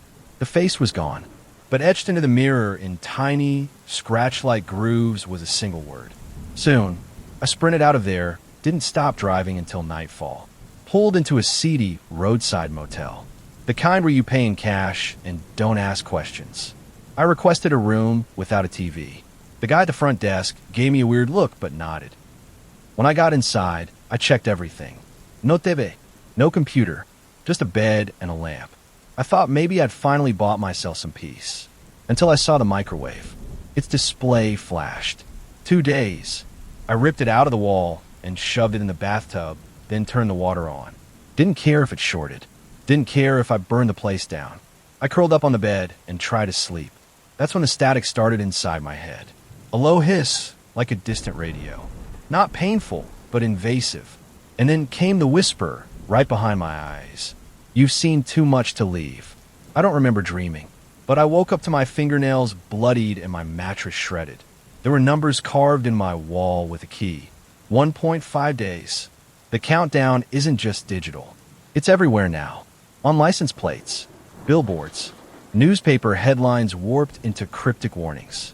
And sometimes I see him. My reflection, but it's not me anymore. It's the one behind the screen. And every time he sees me, he gets clearer, sharper, like he's adjusting the signal, coming into focus, like a camera slowly zooming in. On its replacement, last night, I nailed blackout curtains over the windows and duct taped a towel under the door. I threw out anything with a screen, my car keys, my phone, the motel's remote. Even cracked the bathroom mirror with the heel of my boot. It's not about light anymore. It's about signal. And no matter how hard I try to block it, the static finds me. It's in the humming of the light bulbs, in the crackle of the air vents. I hear my name in everything now. Sometimes it's kind, sometimes it begs, but most of the time it's angry. I tried calling my ex, Vanessa, from a payphone just to hear a familiar voice. But the second she picked up, her tone changed. "Andy," she said. Then silence. Static began to build on the line. Then her voice again, different, distorted. "Why did you let him in?" I hung up. I don't know if that was her. I don't know if she's even alive. The payphone started ringing as I walked away. Ringing and ringing, even as I drove off. That was this morning. Now it's night again, and something's changed. The voice has stopped whispering. Now it sings. A single, broken lullaby, like a warped cassette tape. It comes through walls, through pipes, through the soft thrum of electricity. And each line ends with my name. You let the signal crawl inside, to twist and feed and rot and bide. Your screen's gone dark, but still it came, to scrape the static from your name. My ears bleed when I hear it too long. And now, there are scratches on my skin. They form letters. Words. Yesterday it said, open. Today it said, host. I don't know what happens when the countdown hits 0, but I think I'll be watching it happen from the other side. I try to destroy the motel room. Tore up the floorboards, bashed the smoke alarm off the ceiling, even pulled the mattress apart to make sure there weren't hidden cameras. But it's not a device. It's an infection, a broadcast meant only for me. And worst of all, I'm starting to understand it. The language, the hum, it's not gibberish anymore. It's a blueprint, instructions, for becoming something else. Something that flickers, something that hums, something tuned in. I didn't sleep, not even for a second. I can't anymore. The moment I start to drift, I feel myself slipping, not into dreams, but into static. I see flashes of a black room filled with hundreds of old TVs stacked like a shrine. All of them tuned to the same thing. Every screen shows a different version of me dying, drowning, burning, choking, disintegrating into pixels. But there's one screen at the top, larger than the rest. It's blank, waiting. Tonight, the countdown reached 0.5 days. The numbers were carved into the motel ceiling when I woke up. I didn't put them there. I went to the police, told them I was being stalked, that someone was broadcasting messages into my apartment, into my life. They didn't take notes, didn't ask my name. One of the officers looked up slowly and said, "You've already been reported." "By who?" I asked. He smiled. His eyes shimmered. "By you." I ran. I'm not sure they were even real. I'm not sure I'm real anymore. I started seeing things in other people too. A flicker in a passerby's reflection. A woman in the cafe whose voice was slightly out of sync with her lips. A little boy staring too long at a blank tablet screen, laughing at nothing. The signal is spreading. It started with me, but I'm not its only doorway anymore. Some of us are more tuned in than others. I don't know why, but I feel the static pulling at people now, whispering through digital veins. At the library, I open a book to a random page. There, scribbled in the margins in shaky, blocky print, "He will use you to speak." The lights in the building flickered. Everyone around me stood still, frozen. Then all at once, they turned and looked at me. Not with hatred, not with fear, with recognition. I left everything behind. Wallet, car, keys. Doesn't matter anymore. I'm somewhere off the grid now. In an old barn I broke into on the outskirts of town. No electricity, no cell signal, just a notebook and a flashlight. And yet, I still hear it. In the wind between the wooden slats. In the low hum of my breath. He's almost ready. And now I see symbols etched into the walls. Faint at first, but growing darker. Circles and antenna shapes. Lines that loop like wires or veins. I think the signal is alive. I think it's always been alive. And it needed a face. Mine. I found a mirror in the barn today. Old, cloudy glass hanging crooked on a nail. I hadn't noticed it before. When I saw it, I froze. Because the reflection wasn't mine. It was him. Same eyes. Same face. But the skin wrong. Pale and veined like cracked porcelain. The smile stretched too wide, full of too many teeth. He waved, slowly, and the moment he moved, I felt something twitch beneath my own skin. A pulse that didn't belong to me. I dropped the mirror and shattered it. But the reflection didn't die. Each shard shimmered on the floor, and in every single one, his face still looked up at me. I screamed. I tried to crush them under my boots, but the glass didn't break. It hummed, and from the hum came one word. Tonight. I know what that means. The countdown is over. The static is done watching. Now it wants in. I try to write a letter to someone, anyone who might believe me. I started listing everything that had happened, everything I'd seen, but the pen refused to write certain words. Every time I tried to scrawl static or reflection or not me, the ink bled out into a black blot. Like the signal itself was censoring me. I turned on the flashlight to keep writing. That's when I saw it. The barn walls, every inch, were covered in script. Tiny, burned in letters I hadn't noticed before. Not with my eyes. A language I suddenly understood. I didn't learn it. It uploaded into me, like I'd become a receiver. The words say, "You are the anchor. The channel has taken root. He comes wearing your skin. Speak his name, and he will breathe. Open your mouth, and he will step through." My mouth has been dry for hours. My tongue feels too long, too thick, and sometimes I taste static. Not hear it, taste it, like burnt metal and ozone. I haven't looked in any reflective surface since, but I can feel him watching me from behind my eyes. I blink, and for a split second I see what he sees. Not my world, his. A black ocean, an endless tower of televisions, thousands of screaming faces flickering across them, and at the center, a throne of wire. Empty, waiting for me. I don't think I have much time left, and when I'm gone, he'll be here, and he won't be alone. It's 3:33 a.m. The humming is inside my skull now. My fingertips twitch in sync with it, like they're receiving pulses I can't control. I tried to scream just now, but the sound came out backwards. The final mirror shard just showed me something new. You, reading this. That's how he spreads. Through signal, through eyes, through attention. The moment you tuned in, you invited him. You're next. Check your screen. Look closer. That flicker, that distortion. He's already found the frequency, and he knows your name. Story 9. I answered a phone that shouldn't exist. By you/wrong number in hell. The phone started ringing at 1:11 a.m. I don't have a landline.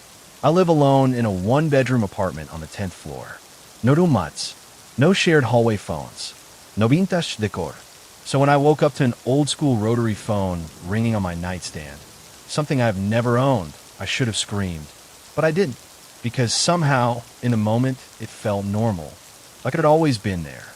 The phone was black and heavy, with a twisted cord that vanished into nowhere. Literally, it didn't plug into anything, just coiled itself into the wood like a burrowing insect. I stared at it as it rang for the 4th time. Something about the sound was wrong. It wasn't the cheerful trill you'd expect from a retro phone. It was slow, wet, distorted, like each ring had to push through a mouth full of static. On the 7th ring, I picked it up. I don't know why. I lifted the receiver to my ear. For a long moment, there was only breathing. Deep, measured, like someone just inches away. Then a voice said, "Wrong number, but not wrong place." I nearly dropped the handset. Before I could respond, the line went dead. I turned on every light in the apartment. The phone was still there, solid, real, undeniably present. I tried unplugging it. No cord, no socket, nothing to remove. Just smooth wood where the cord disappeared. I didn't sleep. The next night, it rang again. Same time, 1:11 a.m. This time, I let it ring. On the 11th ring, the phone stopped on its own. I exhaled. Then my cell phone buzzed. Unknown number. The message read, "It's rude not to answer. No number. Just the words." The text vanished as soon as I tried to screenshot it. I turned off my phone, hid the rotary in the closet, and buried it under a pile of towels. That was stupid, because at 1:11 a.m. the next night, the ringing came from inside the closet. When I opened it, the rotary phone sat neatly on top of the towels. Off the hook. The receiver dangled like someone had just dropped it. I didn't touch it, but the voice came through anyway, muffled but clear. "You're hearing this because the other line's gone silent. Your turn."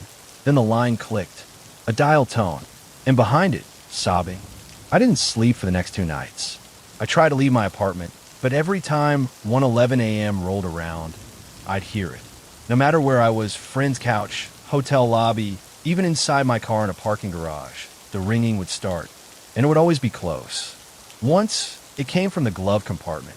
Another time, from behind a bathroom mirror at a gas station. The worst was when I heard it from inside my own jacket pocket, even though I hadn't put anything there.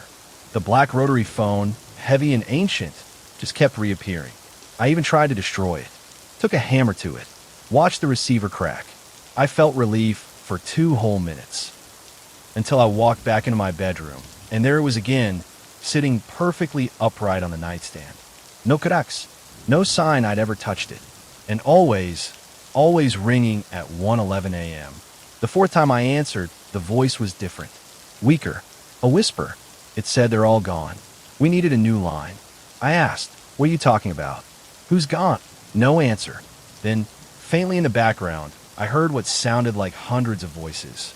Weeping, screaming, chanting in unison, garbled, like a radio tuned between stations. I slammed the receiver down. That night, my reflection didn't move when I did. I stared into the bathroom mirror, brushing my teeth, and froze when I realized I'd stopped. But the version of me in the mirror was still brushing, smiling, too widely. The next morning, I checked my voicemail. I had 13 new messages. Each one was static, except the final one. It was my voice, saying, I shouldn't have answered. Don't let them speak through you. I never recorded that. That night, I decided I'd let it ring. Not touch it, not acknowledge it. I locked the phone in the hallway closet, wrapped it in chains I bought from the hardware store. At 1:11 a.m., the ringing began. And then, knocking, from inside the closet. 3 sharp, deliberate knocks. I sat in bed, paralyzed. I don't know how long it went on. Maybe minutes. Maybe hours. Eventually it stopped.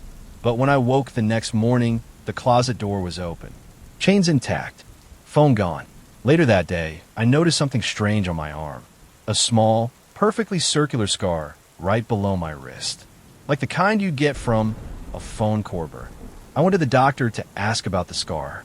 Told her I thought I was having hallucinations or maybe sleepwalking. She took one look at the circular welt on my wrist and went silent. You said you've never worn restraints? No. No cuffs, guayers, bracelets. Nothing. What? She hesitated, then said, I've only seen marks like this on older patients. Back in the day, we used these leads for ECT therapy. Ancient equipment. Rotary dial operated voltage systems. That kind of thing. I felt sick. Electrical shock therapy? She nodded slowly. Or worse, if you're unlucky. I left without saying a word. That night, I moved all the furniture in front of the closet, dragged the couch over, stuffed towels under the door. I thought if I could just block it just once, I'd sleep. Regain control. 1:11 a.m. No ringing. No knocking. Only silence. For the first time in days, I felt like I could breathe again. I laid on the floor and let the stillness wrap around me like a blanket. And that's when the ceiling began to buzz. It was subtle at first. A vibration, like something moving just above the drywall. Then the smoke alarm fell. Not from the wall, from a crack that opened across the ceiling like a mouth. It hit the floor with a plastic clatter. And through the hole I saw it. The rotary phone, embedded in the rafters, ringing. Slow, warped, echoing across the floor. It had come through the structure itself. I ran, out of the building, into the street, barefoot. I didn't care. I checked into a motel 10 miles away under a fake name. At 1:11 a.m., the TV turned on. No remote, just flicked itself on with a burst of static. And the rotary phone appeared on screen, sitting on a black table, lit by a single overhead bulb, ringing. I reached to turn the TV off, but the screen changed. It showed me, sitting on the motel bed, hand reaching toward the TV, from another angle, from inside the room. I turned fast. Nothing.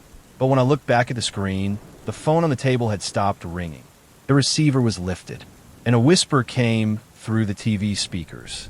Your line is active. I smashed the TV with a chair. Didn't matter.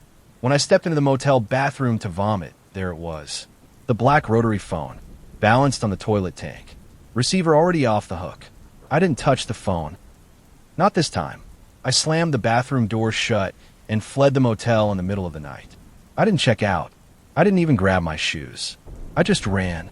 The phone followed. It's not always visible, not physically present like it used to be. Now it hides, waits. It calls from mirrors, from puddles, from dark car windows. It rings in my bones. It rings when I blink. I stopped at a diner off the highway, trying to catch my breath. I ordered coffee, sat in the far corner, stared at my hands. They won't stop trembling now, like I'm vibrating on some invisible frequency. The waitress was kind, too kind.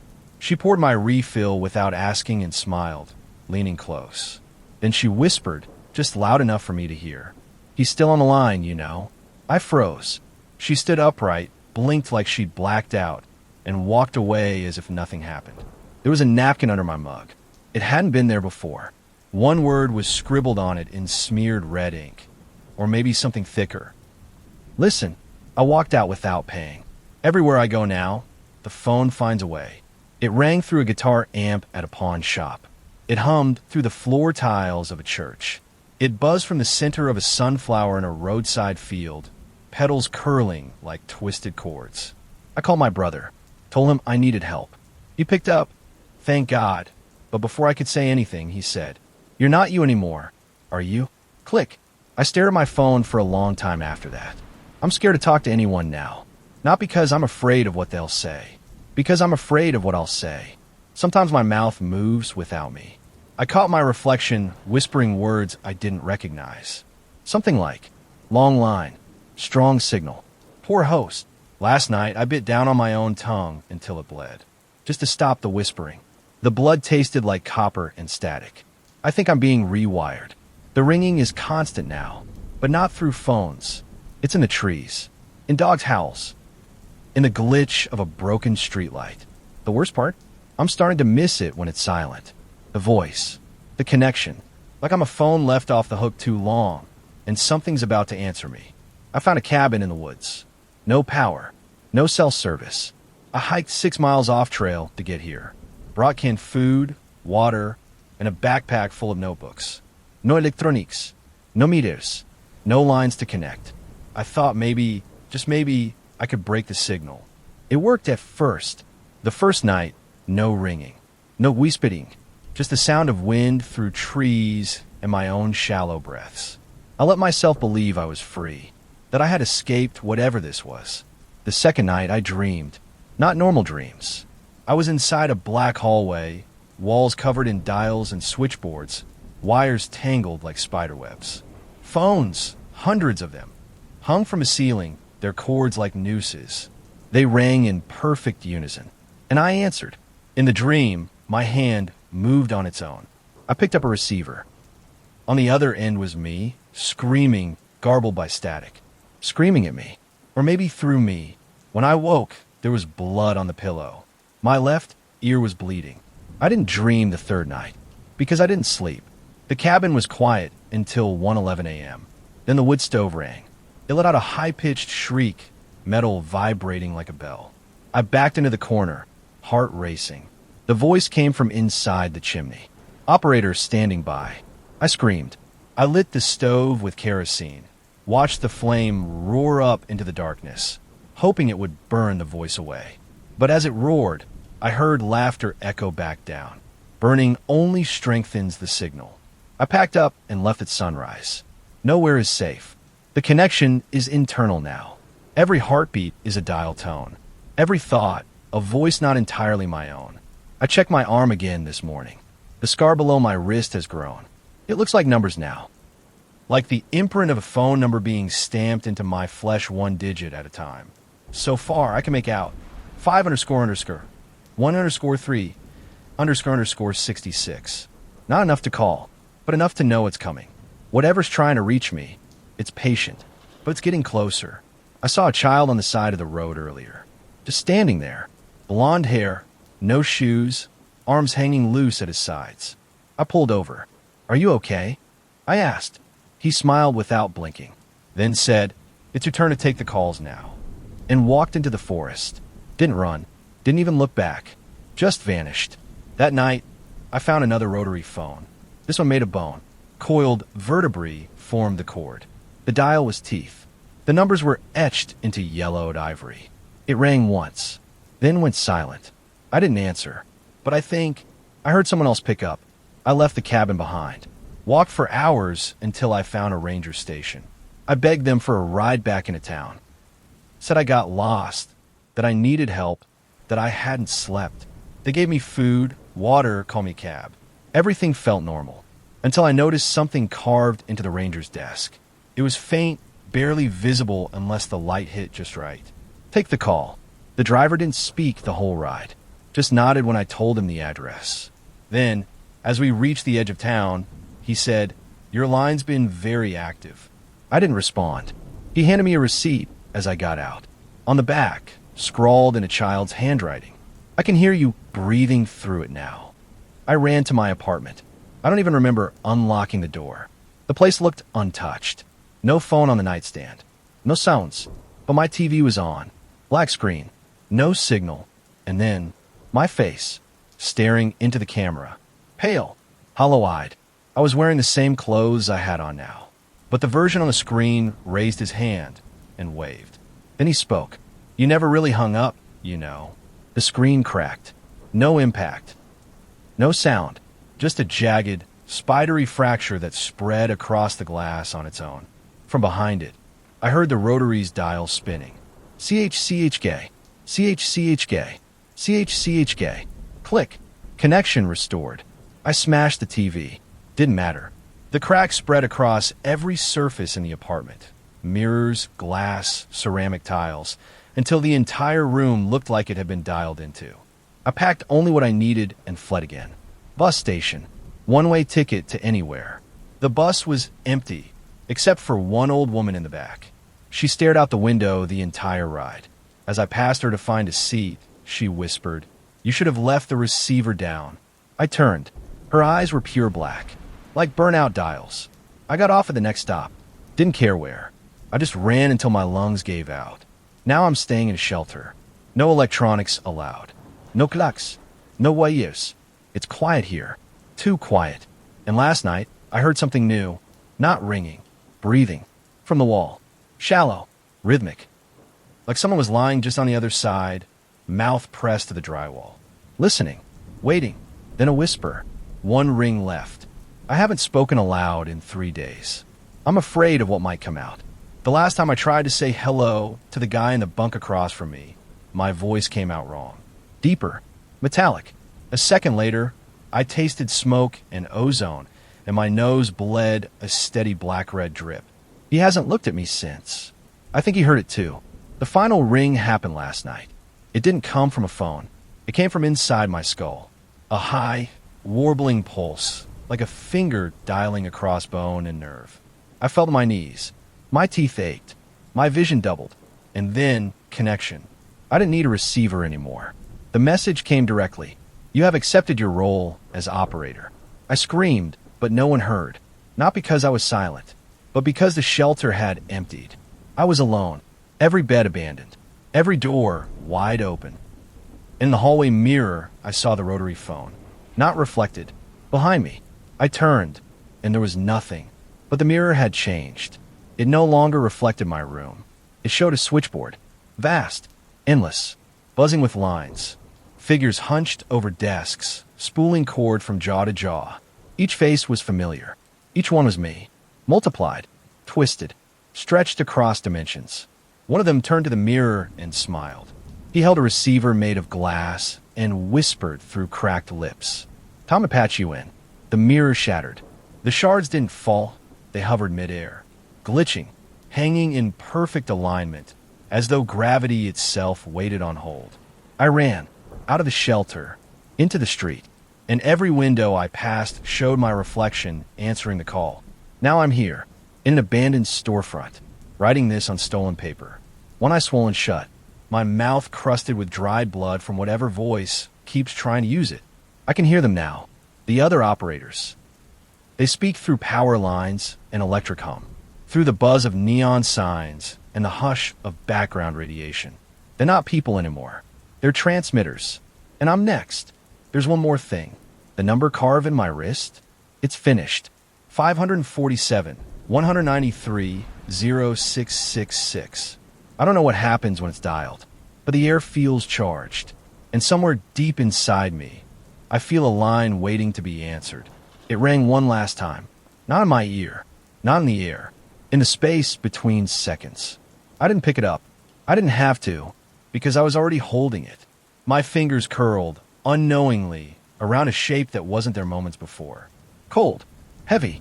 I raised it to my ear. The voice said, "Line secured. Broadcasting now." And I felt my mouth stretch into a grin I couldn't control. So, if you're reading this, and your phone buzzes for no reason, if your mirror flickers, if your voice echoes back to you with words you never said, just know you're on the line now, and someone is already listening. Story 10, The Man Who Walks Through Walls, by u/in-between places. I first saw him when I was 8. It was late. I'd snuck out of bed to grab a cookie from the kitchen. The house was dark, quiet, one of those nights where everything feels like it's holding its breath. As I tiptoed down the hallway, I saw something strange. A man, standing half submerged in the wall across from the laundry room. Only his upper body was visible, shoulders, head, arms hanging limply, like he was stuck halfway through solid drywall. I froze. He was facing away from me, unmoving, but I could hear something wet dripping onto the floor. And then he twitched, not like a person, but like a puppet, a violent jerk of the neck, as if someone had yanked invisible strings. I didn't breathe. Slowly, he turned his head. I don't remember his face, just that it was wrong, like a mask made of meat, stretched too tight, with 2 eye holes that went too deep, and the faintest grin. I ran back to my room, slammed the door, and cried under the blankets until I passed out. When I told my parents the next day, they said it was a nightmare, a sleepwalking episode. I believed them, until 2 weeks later when my dog disappeared. The back door was locked. No signs of struggle, just a puddle of that same thick, dark liquid trailing from a hallway wall to the floor vent. I stopped going near that side of the house after dark. Years passed. I grew up, moved out, tried to forget, but I never really did. And last week I saw him again. Different city, different building. I live in a 3rd-floor apartment now, across from a laundromat. I was brushing my teeth before bed, and I noticed something odd in the bathroom mirror. A shape. When I turned, nothing. But in the mirror, just for a second, I saw him. The man, half submerged in the bathroom wall, head tilted, watching. I spun and lunged toward the spot, hand outstretched, heart pounding. Nothing. But the wall was cold. And when I pressed my ear to it, I heard breathing. That night, I dreamed of narrow, endless tunnels, walls that pulse like lungs, and something crawling just behind them, pressing fingers through paint and brick. I woke up to scratches on my arms. 3 long, shallow lines, and a small puddle of that same thick, dark liquid on my kitchen floor. No windows open, no leaks, just the same smell I remembered from childhood, like rust, sweat, and something sweet. Something wrong. I tried convincing myself it was a waking dream, a sleep-deprived hallucination, something rational. But I knew better. He was real. I went to the hardware store and bought a stud finder, a thermal sensor, and chalk. If something or someone was moving through my walls, I wanted proof. I marked the walls of my apartment with lines, symbols, measurements. The chalk smudged overnight. No one could have reached them but me. And every morning, I'd find a new smudge in the shape of a handprint, pressed from inside. I called maintenance, asked them to check for structural problems, mold, maybe animals. They opened a few panels. The ducts were clean, but something was wrong with the insulation. The technician ran his flashlight into the gap and froze. "Wasn't this wall thicker?" he asked. He knocked. Then again, his brow furrowed. "Feels hollow." I asked what that meant. He shrugged, like it's not finished, or like something's carved a tunnel. I didn't sleep that night. Instead, I sat in my living room with every light on, baseball bat across my lap, waiting. 1:16 a.m. The lights flickered. I felt it before I saw it, like the walls breathed in. The air got tight, humid, heavy with a low-frequency buzz like a dial-up modem from hell. Then, from the hallway wall, he emerged. No warning. No karaking draiwod. Just stepped out like passing through fog. His body didn't cast a shadow. His feet didn't touch the ground. I raised the bat, screamed, but he didn't move. Didn't react. He just watched. And then he raised his hand, slowly, deliberately, pointing behind me. I spun, nothing there. When I turned back, he was gone. Only the faintest outline of moisture on the wall in the shape of a man. I packed a bag and left that night. Crashed on a friend's couch, but followed me. 2 nights later, she woke up screaming, covered in scratches. Said she saw a tall man inside the closet wall, watching her with a smile too wide to be real. I moved again. New apartment. 3rd move in 6 months. But he's always ahead of me now. Always in the walls. Sometimes I hear knocking from the inside out. Sometimes I hear laughter. Sometimes he speaks. No words. Just noises. Like a throat that forgot how to be human. Gurgling. Clicking. Trying. And worst of all, I'm starting to understand what he's saying. He speaks in pulses. Rhythms. Not speech exactly, but something like Morse code made of wet clicks and floorboard groans. I started recording the sounds. I have hours of audio now. Soft thuds, gasping moans, whispery static that rises and falls like a breath beneath drywall. And then last night I caught a voice. Only 2 words. Clear. Guttural. Let me. That's all. I don't know what he wants me to let him do, but I think he's waiting for permission. For compliance. I haven't given it. I never would. But I'm worried I already have. Because lately, I've started sleepwalking again. I wake up with plaster on my hands. Dirt under my fingernails. One night, I found my pillowcase full of nails, rusted and bent, the kind used to hang drywall. And a long, thin crack has appeared along the corner of my bedroom. It wasn't there before. I covered it with tape, painted over it, but it keeps coming back. Wider, deeper.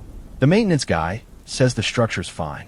He tapped the wall and said, "Nothing there, bud." But I heard it. Knocking. 3 times. Then a pause. Then 3 more. Rhythmic.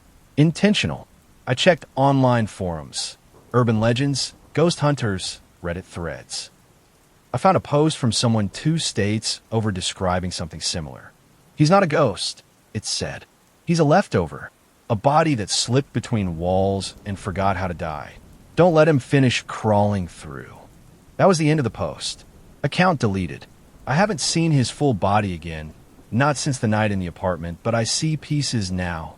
Eyes behind ventilation grates. Fingers curling through bathroom tiles. Teeth, so many teeth, grinning behind frosted glass. I don't even have mirrors anymore. I smashed them all, but that hasn't stopped him. I caught his reflection once in a puddle on the street. I blinked, and it was my own, but for a second his face had replaced mine. Stretched, melting, happy. I think he's preparing something. A passage. I started to see symbols etched along the cracks in the wall. Not carved, grown. They look like mold at first glance, but under light they shimmer. Shift. I don't recognize the script, but somehow I know it means open.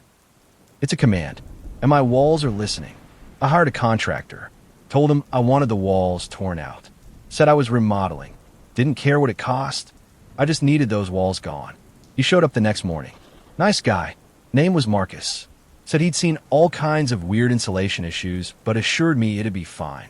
He started in the bedroom. 15 minutes later, he came out pale. "Hey," he said, there's something off with the framing back here." He motioned for me to follow. Behind the drywall, where there should have been studs and foam insulation, was a hollow cavity, perfectly carved, like a narrow hallway that stretched into darkness. No pipes, no cables, just smooth wood, old and damp. And in the center of the space, taped to the inside of the wall, was a Polaroid photo. Of me, asleep, in my bed, from last night. I snatched it, shaking. There was a note written on the back in smeared pencil. "Almost there. Thank you." Marcus asked if I was okay. I said I didn't know. He returned to work while I locked myself in the bathroom, trying to process it. I wanted to leave, to flee, but something held me there. Something deep in my gut whispering, "Not yet." I heard a crash, then silence. When I ran back to the room, Marcus was gone. Not gone like stepped outside. Gone like he'd never been there. No tools, no debris, no footprints. Just the wall, completely sealed again, as if it had healed. But there was something new, a long, wet handprint on the inside of my bedroom window. On the 3rd floor. I left. Didn't pack. Didn't turn off the lights. Just grabbed my phone and ran. I went to the police. Tried to explain everything. Missing contractor, strange walls, photos of me I didn't take. They said no one named Marcus was assigned to my address. I called the company. They'd never heard of him. There's no record he existed. But I have the Polaroid. And now, more of them have appeared. Taped to my front door. Slipped beneath my pillow. One even tucked into the glove box of my car. Each one shows him. Closer. In the most recent, he's behind me.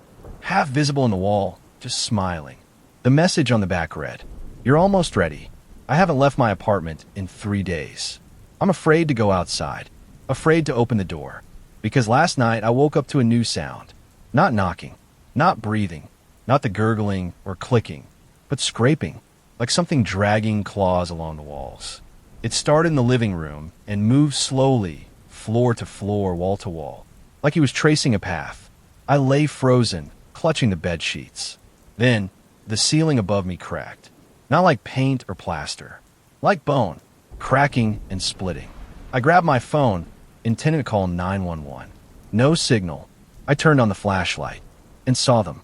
The cracks in the ceiling widened. Thousands of thin, pale fingers burst through. Clawing, scraping, scratching. The face appeared next. Pale, veined, half submerged, grinning. And then the whole ceiling collapsed, sending dust and splinters everywhere. I scrambled out from under the rubble. My phone lit up. A text message. "Welcome home." I don't know what that means. I don't know where home is anymore. All I know is he's inside. He's everywhere. And the walls? They're no longer just walls. They're doors, waiting to be opened. I'm barricading every entrance I can find. But last night, I woke up to the sound of my bedroom door opening. No one was there. Just a shadow. And the smell. That sweet, wrong smell. The shadow lingered in the doorway, just beyond the reach of my bedside lamp. It didn't move. Didn't blink. Just stood there, watching, waiting. I felt like I was staring at a hole in reality. Like my brain was trying to make sense of something it couldn't. I wanted to scream, to throw something, but my body was frozen. Minutes passed. Hours, maybe. The shadow took a step forward, and then another. Closer, closer, and then the whisper. Soft as a breeze, but clear as a scream. "Let me in." I bolted from the bed, slammed the door, locked it, blocked it with a chair. The whispers didn't stop. They echoed from the walls, from the cracks, from the ceiling, from the floor, all around me. I realized something. He wasn't just trying to walk through the walls. He was trying to become them, to dissolve, to spread, to replace me. My skin itches. My reflection shifts. I've started seeing him in every corner of every room, watching, waiting, trying. I think he's winning. Last night, I woke up with scratches down my back. Deep, bleeding gouges. I don't remember how they got there, but I feel them now, like claws beneath my skin. I don't know how much longer I can hold on. The walls whisper his name. The dark promises freedom. And I'm starting to believe. I don't have much time. The walls are closing in. I hear him now, just beyond the surface. Breathing, waiting. The last photo showed a message scratched into the plaster. "Welcome to the other side." I can feel the door opening. And if I step through, I won't be alone anymore. If you find this, know this. Don't listen when the walls call. Don't look when the shadows move. And never, ever open the door. Because once he's inside, he never leaves.